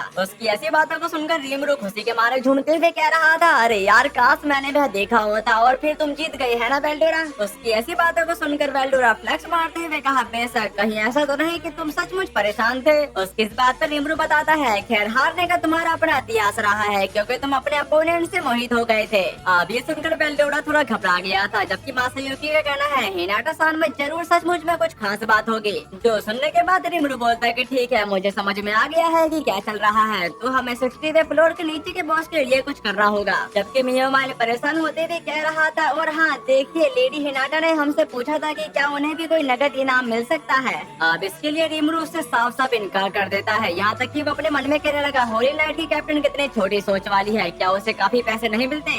जो सब कहने के बाद वो जाते हुए कह रहा था कि तुम सब कुछ संभाल लेना मियोमाइल। असल में रिमरू ये बात समझ चुका है कि मियोमाइल हिनाटा का नाम लगाने के बाद वो पैसे खुद धर लेगा। इसी के साथ यहाँ से कट होकर डंजन की तरफ आ गया था, जहाँ पर रिमरू कह रहा होता है हम 60वें फ्लोर को स्ट्रॉन्ग बनाने से शुरुआत करेंगे, और जिसे मैंने बॉस बनने के लिए कहा है। उसके ऐसा कहते ही वहाँ पर अनडेड व्हाइट किंग उसके पैरों में गिरते हुए कह रहा था क्रूसेडरों के हाथों मेरी हार ने मुझे गहरी शर्मिंदगी दी है, इसी वजह से आप जो भी पनिशमेंट सही समझे मैं उसे एक्सेप्ट करने को तैयार हूँ। उसकी राम कथा सुनने के बाद रिमरू बताना शुरू करता है अपना सिर उठाओ और बस इतनी सी बात थी। वैसे तुम्हारे जैसे अनडेड के लिए होली नाइट से अपोनेंट टेस्ट नहीं थे और हाँ अब तुम अपने होली मैजिक का इस्तेमाल नहीं कर सकते है ना। अब ये सुनकर अनडेड काफी ज्यादा हैरान हो चुका था क्योंकि ये बात उसने किसी को नहीं बताई थी, लेकिन रेमरो उसको समझाने के साथ बताना शुरू करता है Holi magic power of cultivation है। इसका इस्तेमाल करने के लिए तुमको एक ऐसे एग्जिस्टेंस में बिलीव रखना होगा जो स्पिरिट्रॉन्स को कंट्रोल कर सके और एक ऐसा कॉन्ट्रैक्ट ड्राफ्ट कर सको जिसके बदले तुम उसकी पावर को उधार ले सको। पर मुझे लगता है कि लुमिनस ने अपनी बिलीफ में शामिल होने की रस्म में इन कॉन्ट्रैक्ट को शामिल किया था, लेकिन अब तुम्हारी वर्शिप का सेंटर मैं हूँ। इसका सीधा मतलब यह है कि तुमने अपना कॉन्ट्रैक्ट तोड़ दिया है। इसमें कोई हैरानी वाली बात नहीं है कि अब तुम लुमिनस की पावर को उधार नहीं ले पाओगे, लेकिन सुना ने अनजाने में एक सीक्रेट सीख लिया है जिसकी वजह से तुम आसानी से होली मैजिक का इस्तेमाल कर पाओगे। अब ये सुनकर सुना कहने लगी, सच कहूँ तो मैंने बस एनालिस्ट का इस्तेमाल करके इसे कॉपी कर लिया और मुझे आप पर पूरा भरोसा है ग्रेट रेमरू, इसलिए मुझे बस ये फील हुआ कि मैं किसी न किसी तरह से आपकी पावर उधार ले सकती हूँ। तो सब सुनने के बाद रेमरू बोलता कि तो इसी बात पर अब मैं तुम दोनों को फेथ और कर्टेसी का सीक्रेट प्रोवाइड कराता हूँ जो मैंने इसके लिए काम चलाओ स्पेशल स्पेल तैयार किया है ताकि तुम जैसे वाइट में बिना किसी नुकसान के इसका इस्तेमाल कर सकें। साथ ही साथ याद रखना यह एक कॉन्ट्रैक्ट है, इसी वजह से यह पूरी तरह से सीक्रेट भी है, इसलिए यह पक्का कर लेना कि तुम इसके बारे में किसी से बात ना करो। फिर हम इसके 1 घंटे बाद का सीन देखते हैं जहाँ पर व्हाइट नाइट ने होली मैजिक सीख लिया था और वो इसी होली मैजिक का इस्तेमाल करते हुए सामने स्केयर क्रो पर अटैक कर चुका और उसके एक ही अटैक की वजह से वो स्केयर क्रो राख में बदल गया। अब ये देखने के साथ व्हाइट नाइट अपनी एक्टिंग शुरू करते हुए भी कहता कि यह राइज हो रहा है, इसी के चलते मुझे अपने अंदर पावर राइज होती हुई महसूस हो रही है। हे गॉड मेरे गॉड ग्रेट रिमुरु, इसके लिए आपका बहुत बहुत शुक्रिया। उसकी ऐसी हरकतों को देखने के बाद रिमुरु परेशान होते हुए कहा अब वे और भी ज्यादा घुटन पैदा करने लगा है, लेकिन मुझे याद आया जब इसके बारे में बात कर ही रहे हैं तो हम यह भी कर सकते हैं। जो सब कहने के बाद उसने 60वें फ्लोर को और भी ज्यादा डेवलप कर दिया था और ये काम किया था रामरेश ने, इसलिए वो अपनी नाक लंबी करते हुए कहने लगी तो तुम्हें क्या लगता है कि एक अनडेड के लिए एक नया बॉस रूम कैसा है? जबकि दूसरी तरफ अनडेड का मुंह खुला का खुला रह गया था, यहाँ तक कि वो उसकी डिटेल लेते हुए कहने लगा एक थ्रोन जो मेरे गॉड ग्रेट रिमुरु ने मुझे सौंपा है, मैं इसकी प्रोटेक्ट किसी भी कीमत पर करूंगा। मुझे इस सीन को देखने के बाद जैक की बात याद आने लगी। इस दुनिया का पापा हूँ मैं पापा, क्या तुम जानते हो कि मैं कौन हूँ? इस दुनिया का पापा। इसी वजह से इस थ्रोन की रक्षा करना मेरा काम है और ग्रेट रिमुरु को मैं प्रोटेक्ट किसी भी हालत में करके रहूंगा। जबकि रिमुरु का कहना है अब 60वें फ्लोर पूरी तरह से तैयार हो चुका है, मैंने उससे यह भी कह दिया है कि वह अलग अलग तरह के पार्टनर्स के साथ मिलकर काम करे, यहाँ तक कि मुझे लगता है कि हम बस अब इतना ही कर सकते हैं। जिस बात पर एग्री करते हुए वेल्डोरा बताता है कि अब बस बाकी बॉसों के बड़े होने और उनके इवॉल्व होने का ही इंतजार है। उन दोनों की बातों के बीच में रामरिश टपकते हुए कह रही थी जरा 1 मिनट रुको, 70वें फ्लोर का क्या होगा? मेरा एलिमेंटल क्लोसेस तो अभी भी टूटा हुआ है, तुमको पता है ना? उसकी इस बात पर रिमुरु सवाल करने लगा था क्या डंजन में मोस्टर मारे जाने के बाद वापस जिंदा नहीं होते? उसके इन सवालों का जवाब देते हुए रामरिश इमोशनल होने के साथ बताती है कि असल में जब तुमने मेरे पुराने डंजन में मेरे एलिमेंटल क्लोसेस को तोड़ा था तब भी यही हुआ था, पता नहीं क्यों गोब्लिन्स दोबारा जिंदा नहीं होते। उसकी ऐसी परेशानी वाली बातों को सुनने के बाद रिमुरु कहने लगा चिंता मत करो, मेरे पास एक आइडिया है। खैर अब हमें थोड़ा और समय निकालना है, इसी वजह से हमें इस पूरी बात को एक अपॉर्चुनिटी के तौर पर देखना चाहिए। नेक्स्ट सीन में रिमुरु उनको समझा रहा होता है हम ये नहीं बोल सकते कि हमारा डंजन एक एडवांस डंजन है, एक ऐसा डंजन जो इवॉल्व हो सकता है, साथ ही साथ ये और ज्यादा पावरफुल बनने के लिए अलग अलग मुश्किलों पर विक्ट्री हासिल करता है।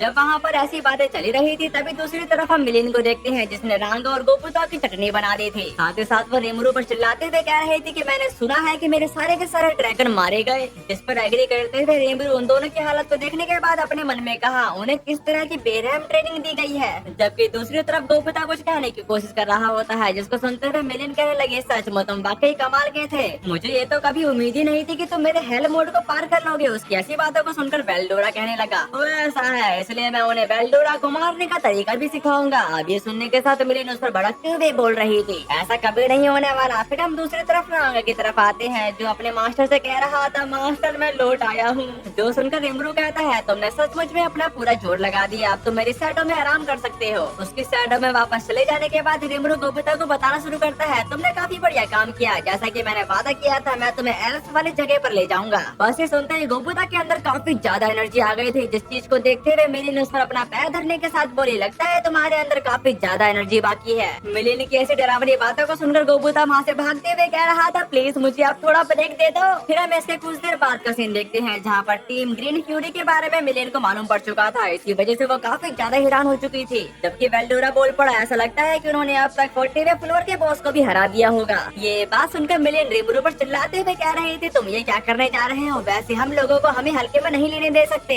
इस बात पर रिमुरु बताता कि यह कोई प्रॉब्लम नहीं है, अगर वैसी इसी तरह से आगे बढ़ते रहे तो वह 49वें फ्लोर पर पहुंच जाएंगे और वहाँ मेरे बिछाए जाल में फंस जाएंगे। यहाँ तक कि वह काफी प्यारी जगह है जिसे खास तौर पर क्रूरता को ध्यान में रखते हुए डिजाइन किया गया है। उसकी ऐसी बातों को सुनकर रामरस कहती है कि लेकिन तुम हमें खुद जाकर देखने के लिए नहीं कहोगे, है ना? ये बात सुनकर रीमरू उनको 2 टाइप की कोड दिखाता है जिसके बारे में वेल्डोरा पूछने लगा, जो सुनकर रीमरू उनमें से व्हाइट कोड उठाते हुए कहना शुरू करता है, ये रिप्लेसमेंट सोल है जिन्हें मैंने सोल कैरेक्टर के आधार पर बनाया है। मैं आपको इन दोनों कोड के बारे में पूरी डिटेल में बताता हूँ कि ये काम कैसे करते हैं। अगर कोई भी पर्सन अपनी एनर्जी को उस ब्लैक कोड में डालेगा तो उस एनर्जी की वजह से एक मोस्टर तैयार हो जाएगा पर वो मूव नहीं करेगा। इसी वजह से हमें उस मोस्टर को चलाने के लिए उस व्हाइट कोड की जरूरत होगी, पर ये जितना दिखता है उतना आसान नहीं है, क्योंकि जब कोई पर्सन उस व्हाइट कोड का इस्तेमाल करेगा तो उसकी सोल अपने आप ही उस मोस्टर की बॉडी में चली जाएगी और इसी वजह से वो मोस्टर की बॉडी को हिला पाएगा, पर वो अपनी रियल बॉडी को तब तक नहीं हिला पाएगा जब तक कि वो उस मोस्टर की बॉडी में मौजूद है। और इसी तरह वेल्डोरा अपने स्केलेटन को कंट्रोल करते हुए कह रहा था, क्या बात है, मैं अपने स्केलेटन को कंट्रोल कर सकता हूँ।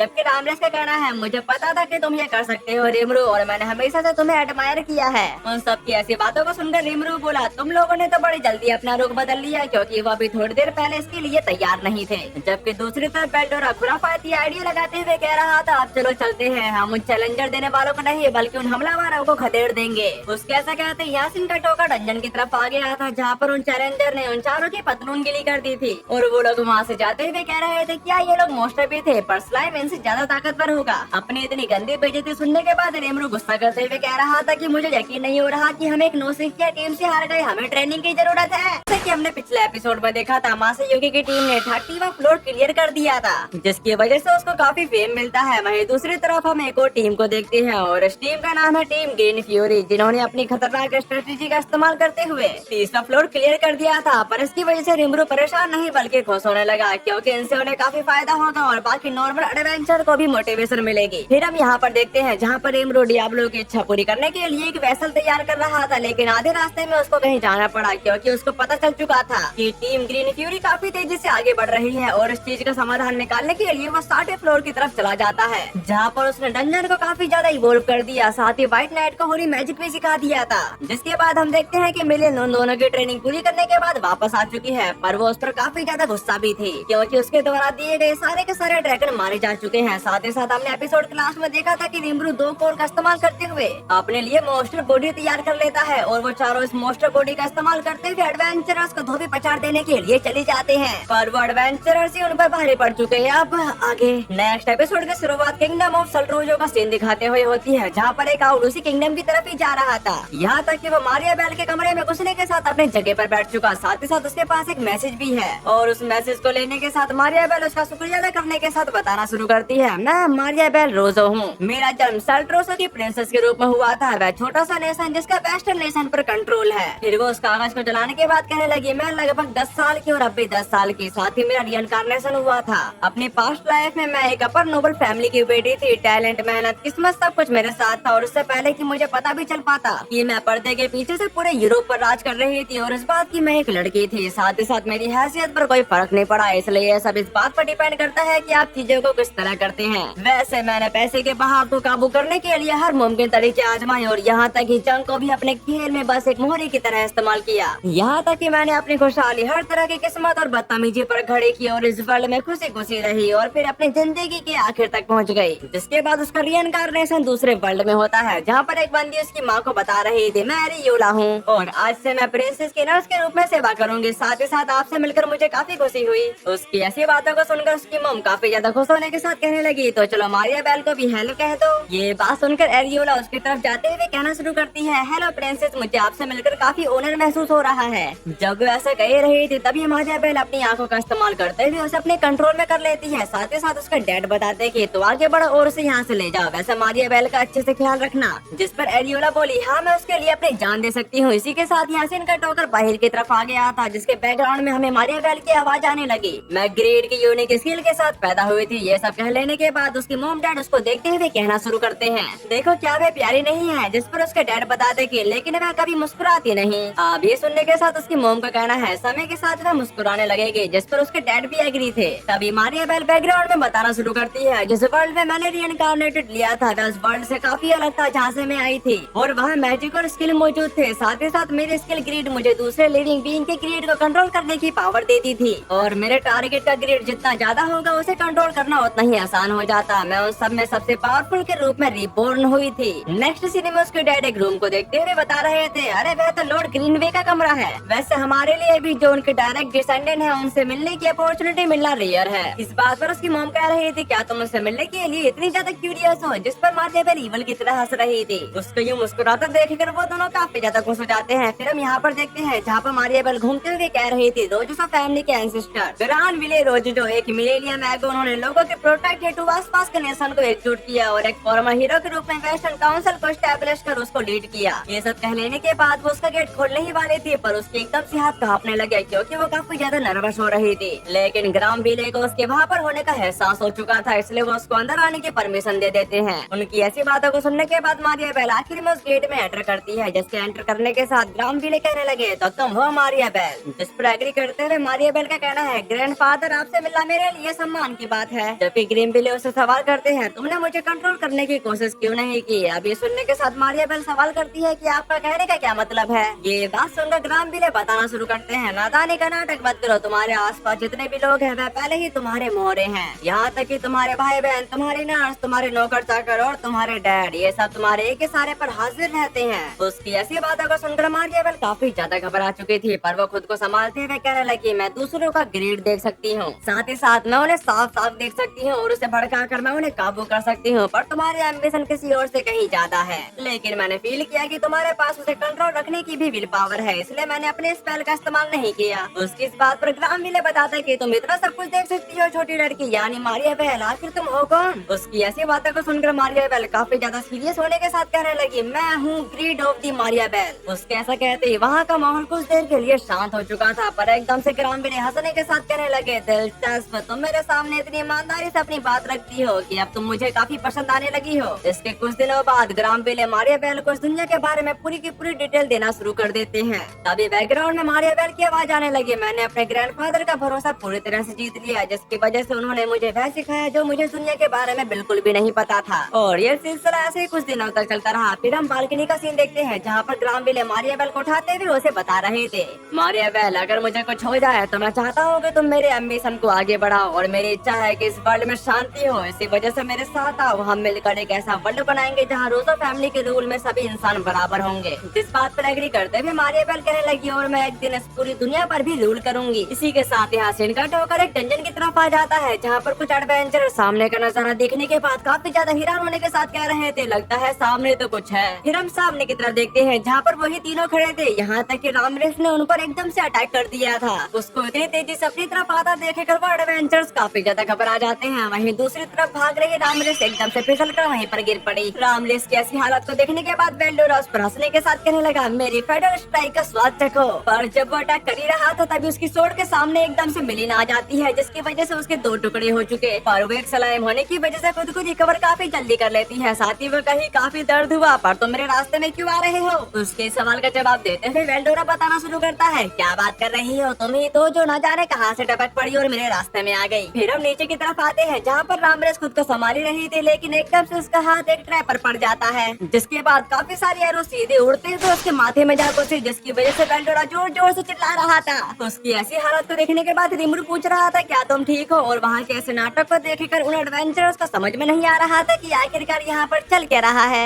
उसी वक्त अचानक से उनमें से एक मेज अपने मैजिक का इस्तेमाल करते हुए उन पर अटैक कर देता है, और ये अटैक सीधे जाकर रिमरू को लग चुका था। जो सब देखने के बाद वो बंदे कह रहे थे, ये लोग तो डरपोक हैं, चलो इनको मार गिराते हैं। ये सब कहने के बाद उन तीनों एडवेंचरर्स ने उन पर अटैक कर दिया था। उनको अपनी तरफ ऐसे आता देखकर उन तीनों की फटके 64 हो चुकी थी। यहाँ तक कि हमने पिछले एपिसोड के लास्ट में जो सीन देखा था उसी तरह इन तीनों की हालत हो चुकी थी। इसके बाद यहाँ सीन कट होकर रिमरू के मेंशन की तरफ आ जाता है, और वहीं पर रामरेस चिल्लाते हुए कह रही थी, यार वो लोग कितने घटिया थे, क्या उनमें तमीज नाम की कोई चीज नहीं है? अब ये सुनकर मिलिन अपनी भड़ास उस पर निकालते हुए बताते कि ये तुम्हारी गलती है कि तुमने बिना सोचे समझे उन पर हमला कर दिया। इसके लिए रामरेस उससे माफी मांगती है। फिर हम दूसरी तरफ बेल्डोरा को देखते हैं, जिसकी हालत गली के कुत्ते से भी बेकार हो चुकी थी। यहाँ तक कि वो उन पर गुस्सा करते हुए कह रहा था, मुझे इस बात से कोई एतराज नहीं है कि तुम हमारे चार्ज कमांडर हो, लेकिन क्या तुम्हें अंदाजा भी है कि तुम्हारी वजह से अभी अभी मुझे किन हालातों से गुजरना पड़ा? उसका यूँ गुस्सा होता देखकर रामरेस सब उससे भी माफी मांगने लगी, पर मिलिन अब उस पर ही चिल्लाने लगती है, अगर हम यहाँ उंगली उठा रहे हैं तो तुम ही हो जिसने मुझे काट दिया था।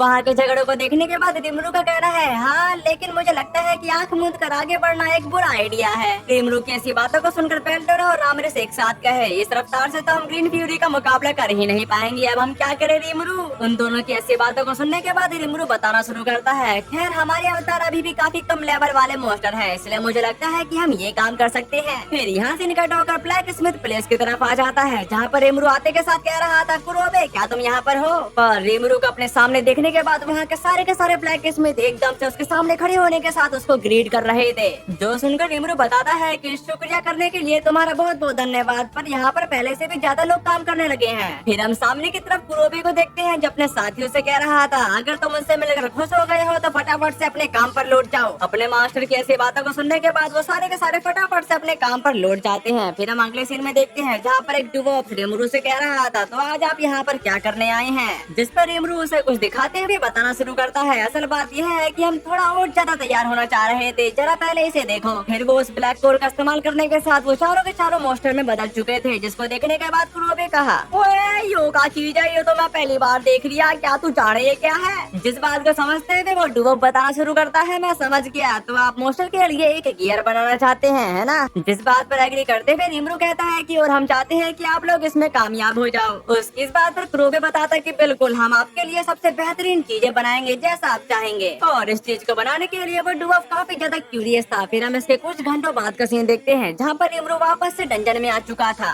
जहाँ पर रीमरू उन्हें समझाते हुए बताता है कि यहाँ हमें टीम वर्क की जरूरत है, साथ ही साथ रामरेस का बिना सोचे समझे आगे बढ़ जाना यह एक प्रॉब्लम है, लेकिन बेल्डोरा और मिलिन तुम दोनों को यह याद रखना होगा कि हम एक टीम है। उसकी ऐसी बातों को सुनकर बेल्डोरा अपना मुंह लटकाते हुए कहता है कि टीम वर्क है ना, मैं मानता हूँ कि मुझे इसका ज्यादा एक्सपीरियंस भी नहीं है, और इस बात से मिलिन भी एग्री थी। जो सुनने के बाद रीमरू बोलता है कि अकेले दम पर वे एडवेंचर सबसे ज्यादा स्ट्रॉन्ग थे, खैर हमें तो ट्रेनिंग की जरूरत है, और जब तक हमारे गियर तैयार नहीं हो जाते तब तक चलो शुरुआती फ्लोर पर नए लोगों को ही निशाना बना लेते हैं। और इसी के साथ वो लोग उनको निशाना बनाने के बाद अपनी ट्रेनिंग शुरू कर देते हैं, जहाँ पर वो लोग काफी तेजी से उन पर अटैक कर रहे थे, और वो लोग जितने तेजी से अटैक नहीं कर रहे थे उससे ज्यादा बुरी तरह से वो मार खा रहे थे, लेकिन वो सब हार नहीं मानते। इसी के साथ वो अगले फ्लोर पर चले गए, जहाँ पर उन्होंने काफी बहादुरी के साथ सामना किया, लेकिन इतनी बहादुरी का क्या ही फायदा, वो फिर भी पिटते ही हैं। इतनी गंदी तरह से पिट लेने के बाद अब उनको अकल आ चुकी थी, इसलिए वो लोग अपनी अलग ही ट्रेनिंग करना शुरू कर देते हैं, जहाँ पर बेल्डोरा रीमरू को एक रस्सी की तरह इस्तेमाल करते हुए काफी ज्यादा भारी चीज को घसीट रहा होता है, यहाँ तक कि उसके ऊपर रामरेस भी बैठी हुई थी, और जब उन्होंने उस चीज को घसीटा तो रामरेस ऊपर से गिर जाती है। इसी के साथ वो लोग उस पर हंसने लगे। फिर हम इसके कुछ समय बाद का सीन देखते हैं, जहाँ पर बेल्डोरा ने अपने स्किल का इस्तेमाल करने के साथ एक एडवेंचरर को हरा दिया था, लेकिन उसका एक साथी रामरेस को उठाने के साथ सीधे बेल्डोरा पर पटक देता है, जिसकी वजह से वो फिर से हार गए। इसी वजह से उन लोगों ने फिर से अपनी ट्रेनिंग शुरू कर दी थी, जहाँ पर वो ट्रेनिंग का मजे ज्यादा कर रहे थे, और इसे मजे करने के चक्कर में वो गिर जाते हैं। नेक्स्ट सीन में हम देख पाते हैं कि उनका टीम वर्क पहले से भी ज्यादा स्ट्रॉन्ग हो चुका है, जहाँ पर रीमरू खुद को इस्तेमाल करने के साथ उन एडवेंचरर को चारों तरफ से घेर चुका था, जिसके बाद बेल्डोरा, मिलिन, रामरेस उन तीनों ने एक साथ मिलकर उनकी पूरी की पूरी टीम को निस्ता नाबूद कर दिया, और ये पहली बार है कि जब उन लोगों ने एक पूरी टीम को हराया है,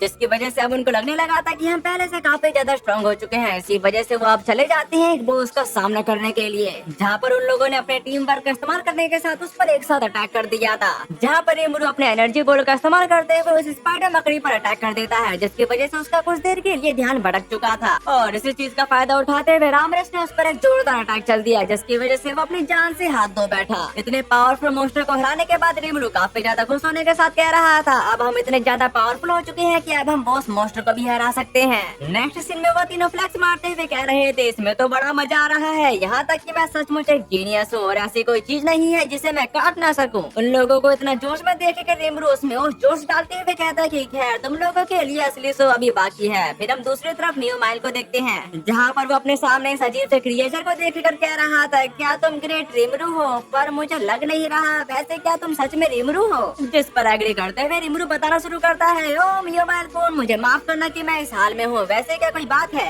ये बात सुनकर मियोमाइल कहता है कि ऐसा लगता है कि टीम ग्रीन फ्यूरी 49वें फ्लोर पर पहुँचने वाली है। अब ये सुनकर रीमरू पहले से भी ज्यादा हैरान हो जाता है, और उसके ऐसा कहते हैं यहाँ से इनकट होकर 49 फ्लोर की तरफ आ जाता है, जहाँ पर टीम ग्रीन फ्यूरी का सामना एक पाइथन से हो रहा था, जहाँ पर उस पाइथन ने काफी खतरनाक अटैक उस बंदे पर चल दिया था, लेकिन वो बंदा अपने शील्ड का इस्तेमाल करते हुए खुद को कवर कर लेता है और इस चीज का फायदा उठाते हुए एक बंदे ने अपनी सूट का इस्तेमाल करने के साथ उस पर एक स्लैश अटैक कर दिया और इस अटैक की वजह से वो पाइथन दर्द से कतराते हुए छटपटा रहा होता है। और इस नजारे को देखने के बाद रिमरू का कहना है उनमें अभी भी वही समझदारी भरा कॉम्बैट का तरीका है, जिस बात पर एग्री करते हुए मियामाइल बोला, तुम ठीक कह रहे हो, वे अपने खुद के बनावट को तोड़े बिना एनिमे के स्टेमिना को कुशलता पूर्वक कम कर देते हैं। ये सब जानने के बाद रिमरू अपने मन में कहा, वह मेरी सोच से कई ज्यादा बड़ी प्रॉब्लम हो सकते हैं, काश मैं उनके लेवल को देख पाता। उसकी ऐसी बातों को सुनकर ग्रेट सेज बताना शुरू करती है, सजेशन रामरेस नाम की पर्सन से मेज क्राफ्ट में इंटरफेयर करने की परमिशन मिलने पर मैं ऐसा कर सकती हूँ। ये सब जानने के बाद रिमरू तुरंत रामरेस को बताता कि मैं तुम्हारे मेज क्राफ्ट में इंटरफेयर करना चाहता हूँ, क्या ये ठीक है? जिसके जवाब पर रामरेस बताते कि जरूर, लेकिन क्या तुम सच में ऐसा करना चाहते हो? और ये काफी ज्यादा इन्फॉर्मेशन है, जिस पर रिमरू फिर भी एग्री था। इसी के साथ रामरेस अपने हाथ रिमरू के माथे पर धर देती है, जिसके बाद ग्रेट सेज ने उसके सारे के सारे इन्फॉर्मेशन गैदर करना शुरू कर दी थी और ये सिलसिला ऐसे ही कुछ देर तक चलता रहा है। इसके कुछ देर बाद हम देखते हैं कि जहाँ पर ग्रेट सेज बोली, नोटिस टीम ग्रीन फ्यूरी का अप्रेजल पूरा हो चुका है। इसके कुछ देर बाद रामरेस उससे पूछने लगी, क्या तुम्हारा काम इतनी जल्दी खत्म हो गया?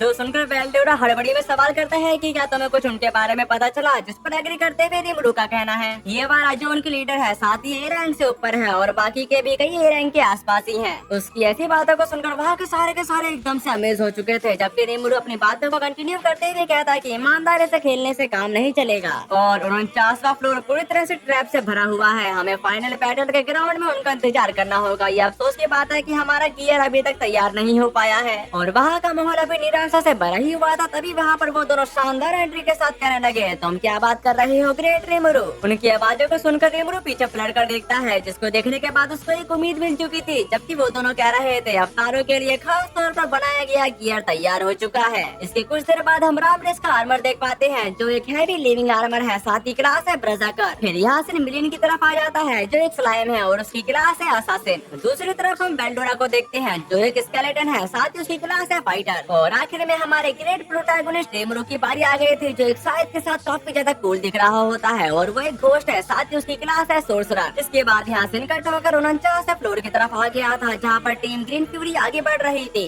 मुझे लगता है कि मेरे से एक मिस्टेक हो गई है, जहाँ पर उनके पाइथन से फाइट चल रही थी वो फ्लोर शायद 48 था। फिर हम यहाँ पर देखते हैं, जहाँ पर वो चल रहे थे वो जगह काफी ज्यादा चिपचिपी थी और उस चिपचिपी में से 3 क्रिएचर बाहर की तरफ आते हैं। यहाँ तक कि उन स्लाइम ने उनको दोनों तरफ से घेर लिया था, जिसकी वजह से उनकी लीडर काफी ज्यादा परेशान हो जाती है और इससे बड़ी मुसीबत तो उनके ऊपर से टपक रही थी और वो चिपचिपी चीज उनके सारे के सारे बोरियत में चिपक जाती है, जिसकी वजह से वो सारे के सारे लोग काफी ज्यादा परेशान हो चुके थे। उनको जो परेशान देखकर उनके लीडर कहने लगी, स्लीपर बैरियर को तैयार करो। बैरियर को तैयार करने के बाद वो सारे के सारे एक साथ उन स्लाइम को काटते हुए आगे की तरफ जा रहे थे, क्योंकि अगर वो आगे बढ़ते नहीं रहेंगे तो स्लाइम की तादाद और भी ज्यादा बढ़ जाएगी। फिर हम यहाँ पर देखते हैं, जहाँ पर वो लोग भागते भागते एक जगह पर आ चुके थे। तभी वहीं पर एक खड़ा बंदा अपने कैप्टन से कहता है कि कैप्टन आयन, क्या आप ठीक हैं? जिस बात का जवाब देते हुए उसकी कैप्टन बताते कि मेरी हालत इससे ज्यादा खराब नहीं हो सकती, वैसे ये सारे के सारे ट्रैप काफी ज्यादा घटिया हैं। फिर हम यहाँ पर देखते हैं, जहाँ पर वो बंदा स्लाइम के एक ही अटैक में ढेर हो चुका, पर एक और पर्सन उसको देखने के साथ बताता है कि वह मर चुका है, यहाँ तक कि उसके गर्दन के पिछले हिस्से पर एक निशान है और जब वो ऐसा कह रहा था तभी वही निशान उसकी गर्दन पर भी पड़ जाता है, जिसकी वजह से वो भी वहीं पर ढेर हो चुका। उसी वक्त वो स्लाइम सामने की तरफ आते हुए कह रहे थे, तुम लोग काफी ज्यादा सुस्त हो।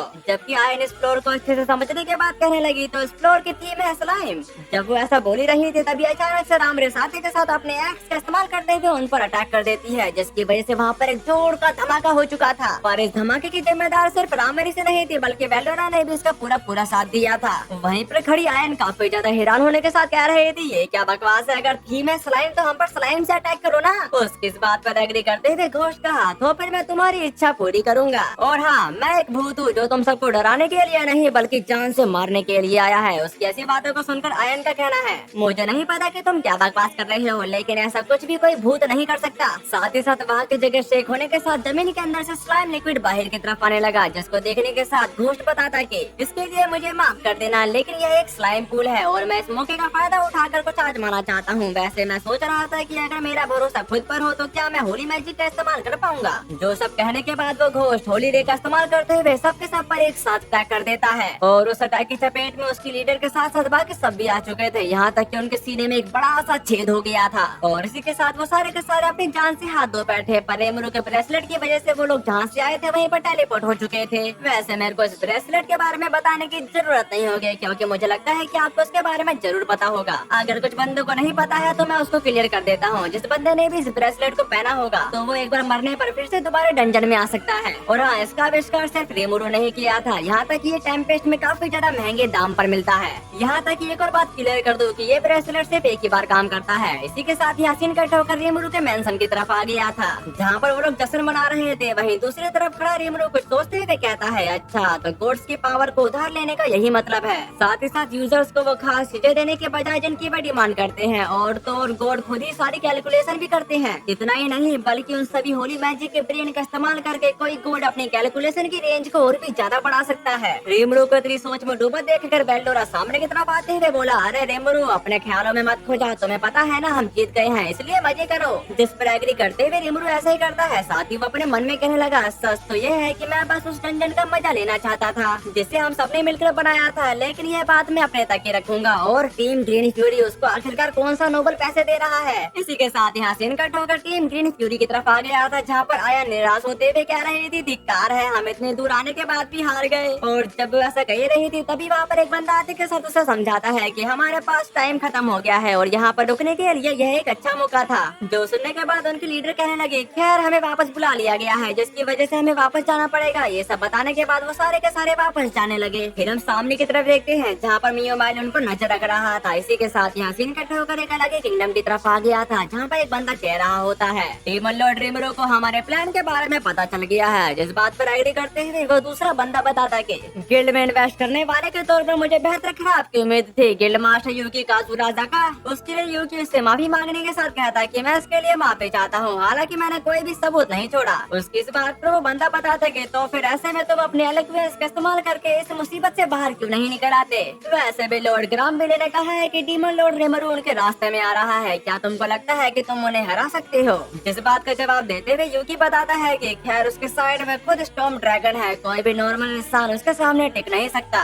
जब वैसे कह रहा था तभी मारिया बैल जोर से गेट बंद करने के साथ कहे, मुझे साफ जवाब चाहिए। मारिया बैल को अपने सामने देखने के बाद वो बंदा बोला कि अरे मारिया बैल, वैसे लॉर्ड ग्रामबिले कहाँ है। जिसपे मारिया बैल अपनी जगह पर बैठने के साथ बताना शुरू करती है, आज मैं यहाँ पर अकेली आई हूँ, लेकिन इससे भी ज्यादा जरूरी बात यह है कि मेरे सवाल का जवाब दो। अगर तुम इसे पूरे सीरियसली से लेते तो क्या तुम डीमन लॉर्ड रीमुरो को हरा पाते। इस बात पर यूकी कह रहा था, हिनाटा भी यह नहीं कर पाई, इसलिए मुझे लगता है कि फाइट में मुझे उसके सामने मुश्किल होगी, हालांकि यह सिचुएशन पर डिपेंड करेगा। ये बात सुनकर मारिया बैल कहते कि क्या तुम्हारा मतलब है कि अगर हम डीमन लॉर्ड रीमुरो को अकेला छोड़ दे और उसे सोसाइटी से अलग कर दे। पर यहाँ रियल प्रॉब्लम है स्टॉर्म ड्रैगन। झाड़ियों में हाथ डालकर सांप को बाहर निकालना बेवकूफी होगी। हम कोशिश कर सकते हैं कि इससे पहले कि टेम्पेस्ट की वैल्यू बढ़ जाए और वह एक बड़ी प्रॉब्लम बन जाए, हम उसे अपनी साइड में कर लें। वैसे भी डीमन लॉर्ड रीमुरो तो इंसानों के साथ मिलकर रहना चाहता है ना। उसकी ऐसी बातों को सुनकर यूकी कहता है, क्या तुम जानती हो उसे ह्यूमन सोसाइटी को लेकर एक खास सोच है। वह यह क्लियर कर देना चाहता है कि टेम्पेस्ट सिक्योर है क्योंकि वहाँ ह्यूमन रूल को फॉलो किया जाता है। अब ये सुनकर वो काफी सोच में पड़ चुके थे, लेकिन वो एकदम से ईवल की तरह हंसने के साथ कहने लगे, तब मैं उसकी इच्छा पूरी कर दूंगी और उसे अपने ग्रीड के रंग में रंग दूंगी। यहाँ तक कि वो अपने मन में बोली, मेरी यूनिक स्किल ग्रीड की मदद से मैं किसी के भी ग्रीड में इंटरफेयर कर सकती हूँ और उसका इस्तेमाल करके उन्हें अपने कंट्रोल में कर सकती हूँ और लगातार बातचीत के जरिए मैं धीरे धीरे उनका ब्रेन वॉश कर सकती हूँ या फिर तेजी से अपना ग्रीड उनके अंदर डालकर उनके अहंकार को तोड़ सकती हूँ और उन्हें अपनी कठपुतली बना सकती हूँ। लेकिन लोगों पर काफी ज्यादा जोर जबरदस्ती से राज करने में खतरा भी है। अगर मेरा सामना किसी ताकतवर इंसान से होता है तो मेरे उन पर काबू पाने से पहले ही उन्हें मेरी चाल समझ में आ सकती है। इसी वजह से मुझे डीमन लॉर्ड रीमुरो को सेफ्टी रूप से कंट्रोल करने का कोई तरीका ढूंढना होगा। यहाँ तक कि इसका पता लगाने के लिए मैं कई अलग अलग तरीके आजमाऊंगी। अगर सबसे बुरा भी हुआ तो मेरे पास एक ट्रम्प कार्ड है। उसकी बातों को अच्छे से समझने के बाद वो बंदा बोला कि ये कितना डरावना है। वैसे क्या एक डीमन लॉर्ड को कंट्रोल करने का यही तरीका है। जिस बात पर एग्री करते हुए मारिया बैल का कहना है, लेकिन जिन लोगों को मैं कंट्रोल करती हूँ वे काफी खुश हैं और यूकी के साथ भी ये बात है। यूकी के एम्बिशन काफी बड़े हैं और उसे इस एम्बिशन ने अभी तक इसलिए नहीं कुचला है क्योंकि मैं उसे कंट्रोल कर रही हूँ। वह झूठ नहीं बोल सकता और वह मेरी बात नहीं टाल सकता। यहाँ तक कि जब मैं ठीक उसके सामने उसे कंट्रोल करने की बात करती हूँ तब भी उसे मुझ पर जरा भी शक नहीं होता है क्योंकि मेरा कंट्रोल एकदम बेदाग है। उसकी ऐसी बातों को सुनकर वो बंदा एकदम हैरान हो चुका था। यहाँ तक कि मारिया बैल अपनी बातों को कंटिन्यू करते हुए कहती है, मैं डीमन लॉर्ड के लिए एक इनविटेशन लिखूंगी और मैं उन्हें काउंसिल में इनवाइट करूंगी और उनके रिस्पॉन्स का अंदाजा लगाऊंगी। अब यूकी उसके कंट्रोल में पूरी तरह से आ चुका है। फिर हम यहाँ पर देखते हैं जहाँ पर मारिया बैल कह रही थी सफाई लगभग पूरी हो चुकी है। इसी के साथ यहाँ से कट होकर टेम्पेस्ट सिटी की तरफ आ जाता है जहाँ पर वही बंदा खुद को समझाते हुए कह रहा था, मैंने सब कुछ खो दिया। ये सब इसलिए हुआ क्योंकि मैंने डीमन लॉर्ड रिमुरु को कम आंका, इसी वजह से मैं फिर से शुरुआत करूंगा एक ऐसी शांति जगह पर जहाँ पर पैसे की कोई अहमियत नहीं है। इसी के साथ उसने रिमुरु का पूरा साथ देने के लिए कसम खा ली थी, लेकिन अचानक से एक बुलेट उसके सीधे माथे में जा घुसी। अब ये देखने के साथ सुई काफी ज्यादा हैरान हो चुका था, यहाँ तक कि वो उस लोकेशन की तरफ देखने लगा जहाँ से फायरिंग हुई थी। वहीं दूसरी तरफ हम उसी पर्सन को देखते हैं जिसका काम पूरी तरह से तमाम हो चुका था। कि हमने पिछले एपिसोड में देखा था, जहाँ पर हमें मारिया बेल की कुछ बातें पता चलती हैं कि वो एक रिइनकार्नेटेड पर्सन है जो दूसरी दुनिया से यहाँ रिबोर्न हुई है, और उसने आते के साथ अपने यूनिक स्किल ग्रीड का इस्तेमाल करते हुए सबको अपने कंट्रोल में कर लिया था, बस अपने ग्रैंडफादर को छोड़कर, क्योंकि उनके पास मारिया बेल के मुकाबले काफी ज्यादा मॉलिक्यूल्स थे। पर फिर भी वो उससे काफी इम्प्रेस हो जाते हैं, इसलिए उन्होंने मारिया बेल को इस दुनिया के बारे में सब कुछ बताना शुरू कर दिया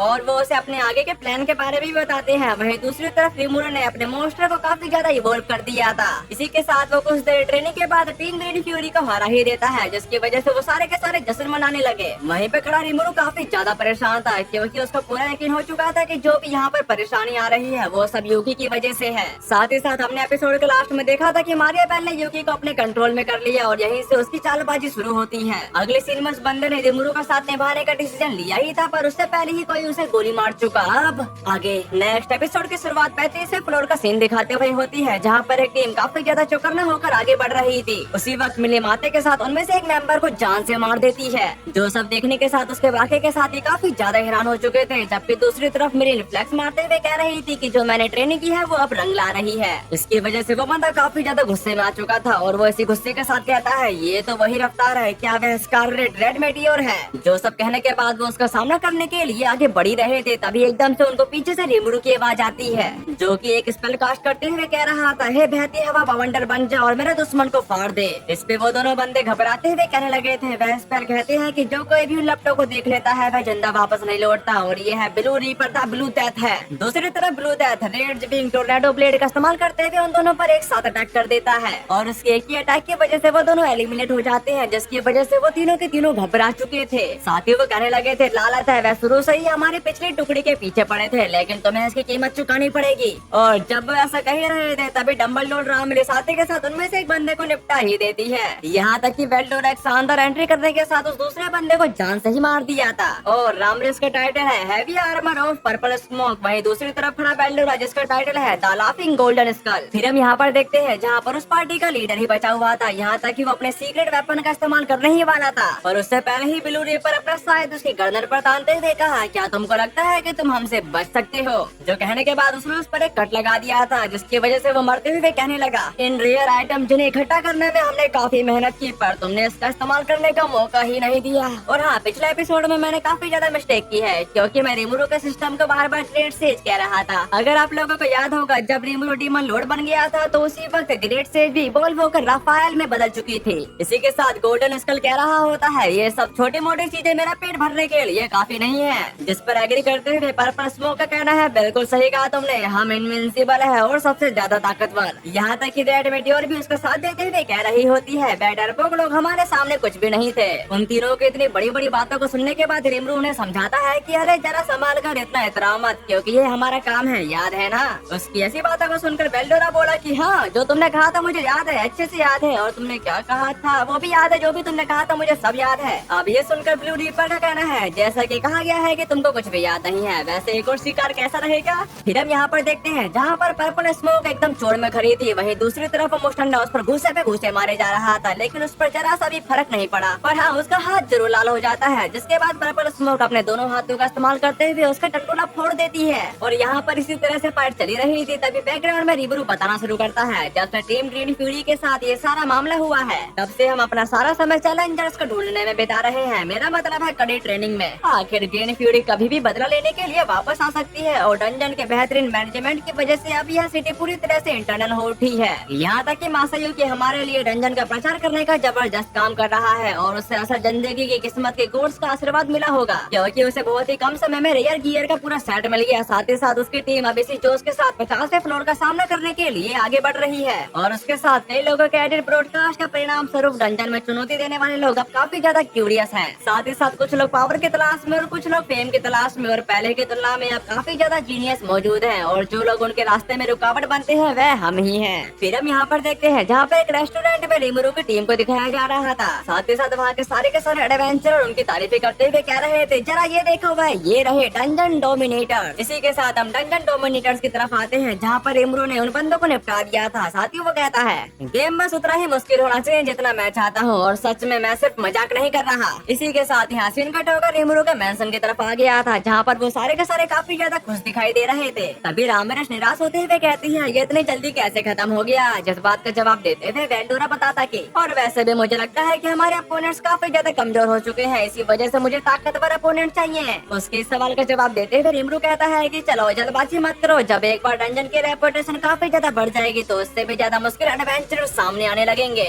जब वो लोग ऐसी बातें कर ही रहे थे, तभी हम सामने की तरफ सुना को देखते हैं, जो उनकी तरफ आते हुए कहने लगी, ग्रेट रिमरू तो आप लौट आए और यहाँ पर आपसे मिलने के लिए एक मेहमान आया हुआ है, इसी वजह से मैं आपको ही बुलाने आ रही थी। साथ ही साथ मैंने देखा कि लेडी मिलिम आपके साथ ही थी, ये तो काफी बढ़िया है। लेकिन उसके पास से रिमरू और मिलिम दोनों ही कंफ्यूज हो चुके थे। फिर हम उस मेहमान की तरफ आते हैं, जो और कोई नहीं बल्कि फ्रे थी। यहाँ तक कि वो उसको देखने के साथ कहने लगी, मैं आपसे मिलने ही आई हूँ ग्रेट रिमरू। और रिमरू उसके यहाँ आने का रीजन पूछता है, जिसका फ्रे बताने लगी, अरे ये कोई जरूरी बात नहीं है। अरे मिलिम, तो तुम यहाँ पर थे, अब याद आया, मुझे लगता है कि मैंने तुम्हें कुछ होमवर्क दिया था, क्या तुमने उसे पूरा कर लिया। उसकी ऐसी बातों को सुनने के बाद मिलिम रिमरू के पीछे छुपने लगी थी, जो देखने के साथ रिमरू अपने मन में कहने लगा, क्या वे हमारे साथ मजाक करने के लिए अपना असली काम छोड़ रही थी। जबकि मिलिन फ्रे के सवालों का जवाब देते हुए घबराने के साथ बताती है, तुम बिल्कुल गलत समझ रही हो, इसके पीछे काफी बड़ी वजह है। ये बात सुनकर फ्रे कहते कि जिसे मैंने तुम्हारी निगरानी के लिए भेजा था, ऐसा लगता है कि वह किसी चीज में उलझ गया है, क्या तुम मुझे इसका कोई ठोस रीजन बता सकती हो।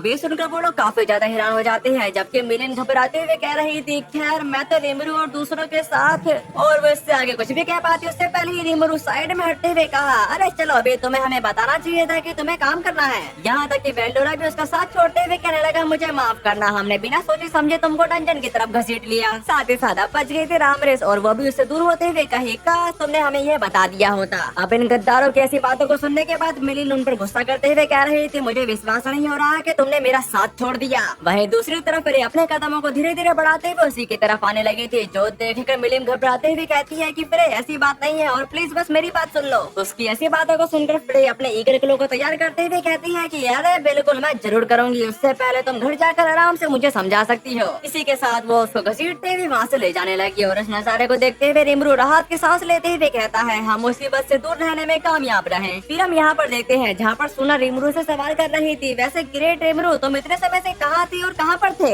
अब इन सवालों का जवाब क्या दिया जाए रिमरू को भी नहीं पता था, लेकिन वो बहाने मारते हुए बताना शुरू करता है, अरे जाहिर है रिसर्च में तो मौके पर ही डंजन में चुनौती देने वालों के लड़ने के तरीके का मुआयना कर रहा हूँ। उसकी ऐसी बातों को सुनने के बाद सुना कहती है कि तुम्हारा मतलब है तुम डंजन में बस मौज मस्ती कर रहे थे। अब उसको इतना गुस्से में देखने के बाद रिमरू कहते छक्के ही उड़ चुके थे, यहाँ तक कि रामरेश और वेल्डोरा ने उसका साथ छोड़ दिया था, और वो दोनों जाने के साथ उसे बताते हैं कि मुझे लगता है कि मैं अपने कमरे में जाकर मैजिक की प्रैक्टिस कर सकता हूँ, साथ ही साथ मुझे भी लगता है कि मुझे तुम्हारा साथ देना चाहिए। अब इन दोनों की ऐसी बातों को सुनने के बाद रिमरू काफी ज्यादा गुस्सा होते हुए अपने मन में कह रहा था, माफ करना मिलिम, अब मुझे समझ आया जब तुम्हारे दोस्त तुम्हारे साथ नासमझी का नाटक कर रहे थे तो कितना गुस्सा आता है। जिसका जवाब देते हुए राफेल बताना शुरू करती है, बहाने बनाने की जरूरत नहीं है, बस खुली और बेझिझक रहो और प्रॉब्लम अपने आप ही सोल्व हो जाएगी। लेकिन इस बात का मतलब रिमरू अच्छे से समझ नहीं पा रहा था। वहीं दूसरी तरफ हम मियोमाइल को देखते हैं, जो काफी तेजी में उसकी तरफ बढ़ते हुए कह रहा था, तो आप यहाँ पर है। फिर वो उसको एक लेटर देने के साथ बताता है कि आपको काउंसिल से एक पत्र मिला है। मेरा मानना है कि काउंसिल के मेंबरशिप कंफर्म करने के लिए होने वाली मीटिंग में आपके अपीयरेंस की रिक्वेस्ट है। उस लेटर को पढ़ने के बाद रिमरू का कहना है, समझ गया, मुझे लगा ही था कि मुझे इनमें से कोई एक चीज जल्दी ही मिलने वाली है। वैसे भी मुझे शक था कि ग्रीन फ्यूरी असल में काउंसिल द्वारा भेजी गई जासूसों की एक टीम है, जो हमारी जांच पड़ताल करने आई है, इसी वजह से मैं उन पर नजर रखे हुए था। सिवाय इसके कि राफेल ने यह तब किया जब मैं खेल रहा था। उसकी ऐसी बातों को सुनकर सुना इम्प्रेस होने के साथ कहने लगी, मुझे पिछली गलती के लिए माफ कर देना, और मुझे पूरा यकीन था कि आप लेडी मिलिम के साथ बस मजाक मस्ती कर रहे थे।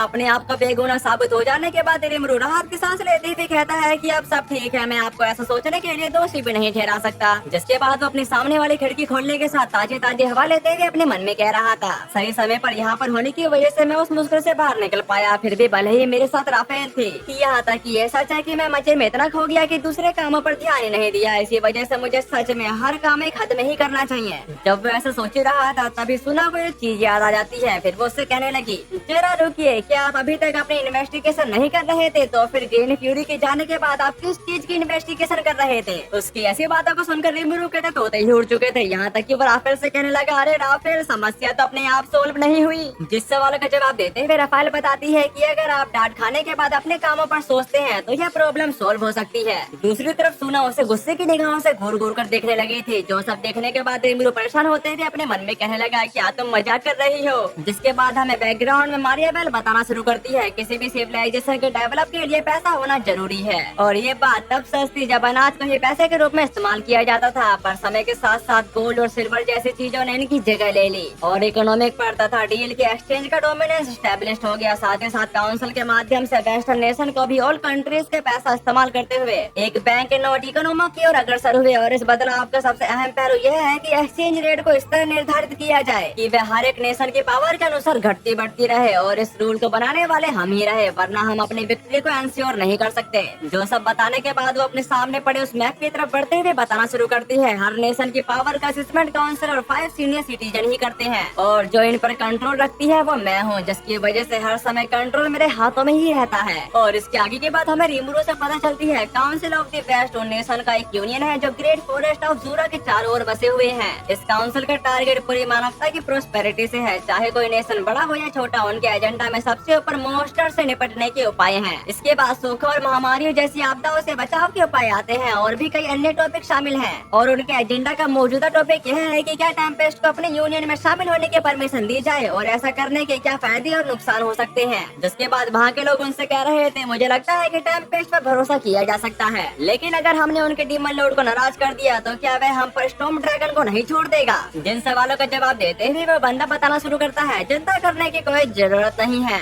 वह तो बस दूसरों को धमकाने के लिए स्टॉर्म ड्रैगन की पावर को उधार ले रहा है। वैसे भी मुझे पूरा यकीन है कि डीमन लॉर्ड खुद इतना पावरफुल नहीं है। अब ये सुनकर वो बुढ़ा उससे सवाल करने लगा था तो फिर तुम लेडी हिनाटे के साथ उनकी लड़ाई के ड्रॉ होने पर कैसे समझाओगे। उसकी इस बात पर वो बंदा बताता कि क्या हम सचमुच उस कहानी पर विश्वास कर सकते हैं। इस बात पर बाकी के बंदे कह रहे थे वैसा ही कह रहा है, और वह इन्फॉर्मेशन आखिरकार आई कहाँ से। वहीं सामने की तरफ हम हिनाटा को भी देख पाते हैं जो उन सब कैसे बातों को सुनने के बाद अपने मन में कह रही थी मुझे हैरानी है कि वह मेरे ठीक यहीं बैठे होने के बावजूद वह इस तरह की बातें कर सकते हैं, और मैं यहाँ पर इसलिए आई थी क्योंकि उन्होंने मुझे डीमन लॉर्ड रीमरू के एक फैमिलियर के तौर पर बुलाया था। लेकिन मुझे यह उम्मीद नहीं थी कि नाबालिग लोगों के लिए यह भीड़ इतनी बेकार साबित होगी, और यह उस मीटिंग जैसा बिल्कुल भी नहीं है जिनमें मैंने टेम्पेस्ट में हिस्सा लिया था। हालांकि मुझे लगता है कि यह वह एक्सेप्शन था। जबकि दूसरी तरफ वो बंदा कह रहा था मेरी बात सुनो, डीमन लॉर्ड रीमरू ने जूरा के बड़े जंगलों को अपना प्राइवेट एरिया डिक्लेयर कर दिया है, इसलिए जरा ध्यान से सोचो कि इसका क्या मतलब है। जिस बात से एग्री करते हुए वो बंदा बता रहा था बेशक जब से टेम्पेस्ट की स्थापना हुई है हमारे सभी होम कंट्रीज में मॉन्स्टर द्वारा पहुंचाए जाने वाला डैमेज कम हो गया है। अब ये सुनकर वो बंदी उन पर गुस्सा करने के साथ कह रही थी क्या तुम मजाक कर रहे हो, तुम सबको उस डीमन लॉर्ड ने धोखा दिया है, और तो और हम तो सभी मॉन्स्टर के किंग की बात कर रहे हैं। उन सब की ऐसी बातों को सुनने के बाद हिनाटा अपने मन में कहती है कि खैर जो कोई भी डीमन लॉर्ड रीमरू के स्वभाव के बारे में कुछ नहीं जानता वह यह कभी डिसाइड नहीं कर सकता कि इंसानियत के लिए क्या अच्छा रहेगा या नहीं। लेकिन इससे भी ज्यादा परेशान करने वाली बात बड़ी कंट्रीज के काउंसलर की है, पर काउंसिल में टेम्पेस्ट का शामिल होना मेरे लिए काफी अच्छा होगा। फिर हम यहाँ पर देखते हैं जहाँ पर एक पर्सन कुछ देर सोच विचार करने के बाद बताता है कि हम बस इसकी इजाजत क्यों नहीं दे देते। अगर वे कहते हैं कि हमारे साथ शामिल होंगे तो उनका स्वागत करना चाहिए, हालांकि शायद हमें बदले में उनसे कोई गिफ्ट मांगना चाहिए। जिस बात से वो बंदा पूरी तरह से एग्री था, लेकिन दूसरा बंदा कहता है कि फिर भी हमें उन्हें उनकी जगह याद रखने की जरूरत है, और हमें ये जानना होगा कि क्या वे सच में हमारे इंटरनेशनल रूल्स को बनाए रखना चाहते हैं। उसकी इस बात पर वो पर्सन बताता कि मुझे वहाँ पर कोई प्रॉब्लम नजर नहीं आती, और तो और तुमने डीएफ न्यूज के डाउनफॉल के बारे में अफवाहें तो सुनी ही होगी है ना। दूसरी तरफ उस बंदे का कहना है क्या इससे सचमुच कोई फर्क पड़ता है कि डीमन लॉर्ड रीमरू क्या प्लानिंग बना रहा है। वैसे तो असल में बस यही मायने रखता है कि हम उसका इस्तेमाल कैसे कर सकते हैं। उन सब की ऐसी बातों को सुनने के बाद वो बंदा बताना शुरू करता है ठीक है ईस्ट की रिसेंट एक्टिविटी को देखते हुए हमारे पास खुद को किसी डीमन लॉर्ड की मिलिट्री पावर से वंचित रखने का कोई कारण नहीं है। इस पे वही पर्सन बताने लगा था जैसा कि मुझे पूरा यकीन है कि आप सभी को पता ही होगा ईस्टर्न एम्पायर यानी नास्का नामेरियम एलमारिया यूनाइटेड ईस्टर्न एम्पायर ने अपनी आर्मी को मोबिलाइज कर दिया है, और खबर है कि उन्होंने जोरों शोरों से मिलिट्री एक्सरसाइज भी शुरू कर दी है। अब ये सुनकर वहाँ के सारे लोग एकदम हैरान हो चुके थे, जबकि वो बुढ़ाऊ कहता है कि वह एक ऐसा मिलिट्री डोमिनेटेड नेशन है जिसने कई देशों को हड़प लिया है, अगर बैटल छिड़ गया तो हमारा क्या होगा। इस बात पर वहाँ के सारे लोग एग्री थे, जबकि वो पर्सन बताता कि शांत हो जाओ, कोई ये नहीं कह रहा है कि एम्पायर तुरंत कार्रवाई करेगा। जो सुनकर वो न्यू पर्सन कहा पर इस समय हम शांत कैसे रह सकते हैं। उसकी इस बात पर वो बंदा बताता कि अब जब फालमुत किंगडम का अंत हो चुका है तो हमारे जैसे छोटे मोटे नेशन के पास किसी भी डिफेंसिव बैटल में टिकने का कोई मौका नहीं है। उसकी ऐसी बातों को सुनकर वो पर्सन कहता है कि इसलिए हमें इस मौके का इस्तेमाल इस्तेमाल अपने प्लान पर बात करने के लिए करना चाहिए। जिस बात का जवाब देते हुए एक एल्डर बताने लगते हैं, काउंसलर जवान बिल्कुल ठीक कह रहा है, जरा शांत हो जाइए। अगर हम सब एक दूसरे पर अपनी अपनी राय थोपते रहेंगे तो फिर काउंसिल रखने का क्या फायदा। वैसे पर्सनली तौर पर मुझे नहीं लगता कि एम्पायर इतनी जल्दी कोई कदम उठाएगा, और अब उन्होंने अब तक हमला इसलिए नहीं किया है क्योंकि ग्रेट फॉरेस्ट ऑफ ज़ूरो के पास उनका स्टॉर्म ड्रैगन था, लेकिन अब तो स्टॉर्म ड्रैगन वापस आ गया है ना। अब ये सुनकर वो बंदी सवाल करती है, क्या तुम कह रहे हो कि हमें ईवल ड्रैगन पर भरोसा करना चाहिए?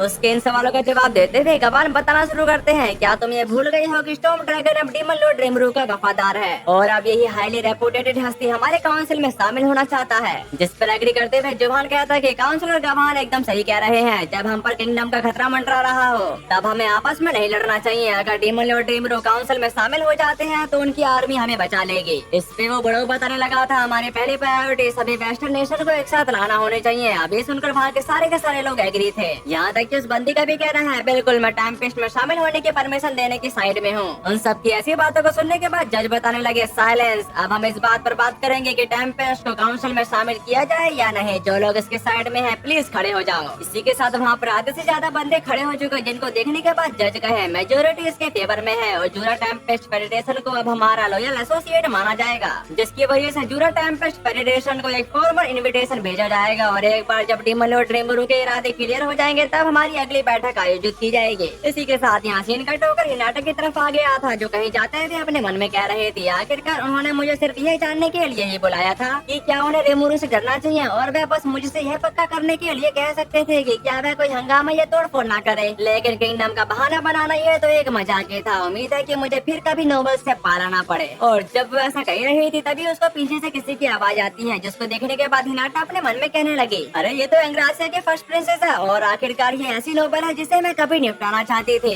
जो सब सोचने के बाद वो उससे कह देती है कि क्या तुम्हें मुझसे कोई काम है, जिस पर वो बंदी बताने लगी, मुझे तुम्हारा बस थोड़ा सा समय चाहिए, क्या तुम्हें इससे कोई एतराज है। इसी के साथ यहाँ सीन कट होकर एक जगह की तरफ आ जाता है जहाँ पर हिनाटा उससे सवाल करने के साथ कह रहे थे, और तुम मुझसे क्या बात करना चाहती हो, जिस पर वो बंदी बताने लगी, सच कहूँ तो मुझे तुमसे एक मदद चाहिए, जिसकी वजह से अगली मीटिंग में मैं डीमन लॉर्ड रेमरू का एक छोटा सा एग्जामिनेशन लेना चाहती हूँ। हो सकता है कि वह बेहद ताकतवर डीमन लॉर्ड हो, लेकिन अब जब वह काउंसलिंग में शामिल हो रहे हैं तो उन्हें इसके बारे में आने वाली जिम्मेदारियों को भी एक्सेप्ट कराना होगा, और हमें यह भी पता लगाना होगा कि हमारी बातों को वह कितनी अच्छी तरह से सुनते हैं। और यहीं पर मुझे तुम्हारी जरूरत पड़ेगी, क्योंकि वह एक डीमन लॉर्ड है, इसलिए हमें उसे बेकाबू होकर तबाही मचाने नहीं दे सकते। इसलिए मैं चाहती हूँ कि तुम मेरी प्राइवेट गार्ड बनो। गाइस, मेरे को इसकी आवाज से लगता है कि प्रिंसेस तो कोसों दूर तक नहीं है, ये प्रिंस हैगा। लगता है सबटाइटल में मिस्टेक हो गई है, जिसकी वजह से इन्होंने प्रिंसेस लिख दिया। पर हाँ, मैं पूरी तरह से कंफर्म नहीं हूँ, क्या पता आगे हमें इसके बारे में मालूम पड़ जाए। उस बंदे की ऐसी बातों को सुनने के बाद हिनाटा इसका रीजन पूछती है, जिस पर वो बंदा हैरान होने के साथ कहने लगा, खैर क्योंकि मैं तुम्हारी ताकत को मानता हूँ, और हिस्ट्री में सबसे ग्रेट होली नाइट की कैप्टन की ताकत जो गोड का दाहिना हाथ है और मास्टर रूकस की लीडर है, इसी वजह से पूरे वेस्टर्न कॉन्टिनेंट में कोई भी तुम्हारी बराबरी नहीं कर सकता। इसलिए अगर तुम मेरी मदद करोगे तो मैं डीमन लॉर्ड रेमरू का असली चेहरा दुनिया के सामने ला पाऊंगा। उसकी ऐसी बातों को सुनकर हिनाटा अपने मन में कहने लगी, क्या इस आदमी को पता भी है कि वह मुझसे क्या कह रहा है? जो सब कहने के बाद वो उसको बता देगी।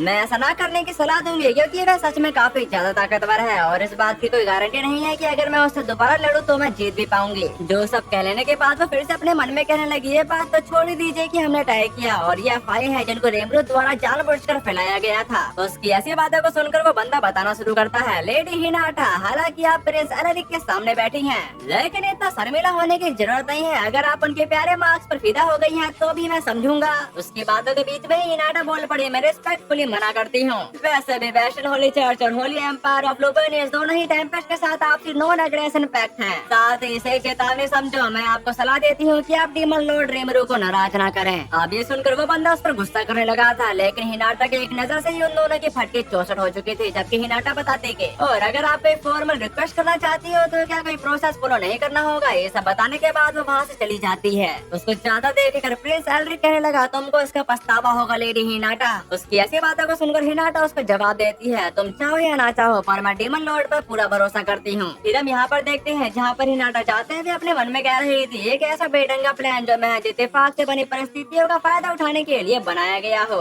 लेकिन उसका कोई नतीजा नहीं निकलेगा। फिर भी क्या होगा अगर किसी ने उस चर्चा और उस मीटिंग की पहले से ही कोई प्लानिंग बनाई हो, पर ऐसा नहीं हो सकता। उसके ऐसा कहते यहाँ से निकट होकर रिमरू की तरफ आ गया था, जब उसी के मारे उछल कूद कर रहा होता है, जिसको देखते हुए सोना कहने लगी, ग्रेट रिमरू, क्या अब हम चले? जिसके लिए रिमरू पूरी तरह से तैयार था, पर वहाँ पर अचानक से सियोनाते के साथ साथ रिमोरू का कचुम्बर बनाते हुए कहती है कि मुझे पीछे क्यों रहना पड़ रहा है, तुम तो शूना और बाकियों के साथ जा रहे हो, ऐसा नहीं चलेगा, ये ठीक नहीं है। उसके मसले को सुनने के बाद रिमोरू अपनी एक्टिंग को शुरू करने के साथ उसे बताना शुरू करता है, शियोन तुम सिर्फ पीछे ही नहीं रहोगी, टेम्पेस्ट के ज्यादातर लोग अभी बाहर गए हुए हैं। इसका मतलब है कि इस जगह की प्रोटेक्शन सिर्फ तुम ही कर सकती हो, मेरी पहली सेक्रेटरी, क्या ये तुम करोगी? इसके लिए शियोन खुशी खुशी तैयार हो चुकी थी, जबकि रिमोरू अपने मन में कहने लगा, मुझे नहीं लगता कि मैं उसे अभी किसी बड़ी सिटी में ले जा पाऊंगा। इसके बाद यहाँ से बाहर की तरफ आ गया था, जहाँ पर रिमोरू उनसे कह रहा था, ठीक है हम सब यहाँ पर हैं और शियोन मेरी गैर मौजूदगी में इस जगह का अच्छे से ध्यान रखना, जिस पर शियोन पूरी तरह से एग्री थे। वहीं दूसरी तरफ रिमोरू अपने टेलीपोर्टेशन सर्कल का इस्तेमाल करने के साथ यूनियन की तरफ रवाना हो चुका। और इसी के साथ हमारा ये वाला एपिसोड खत्म होता है।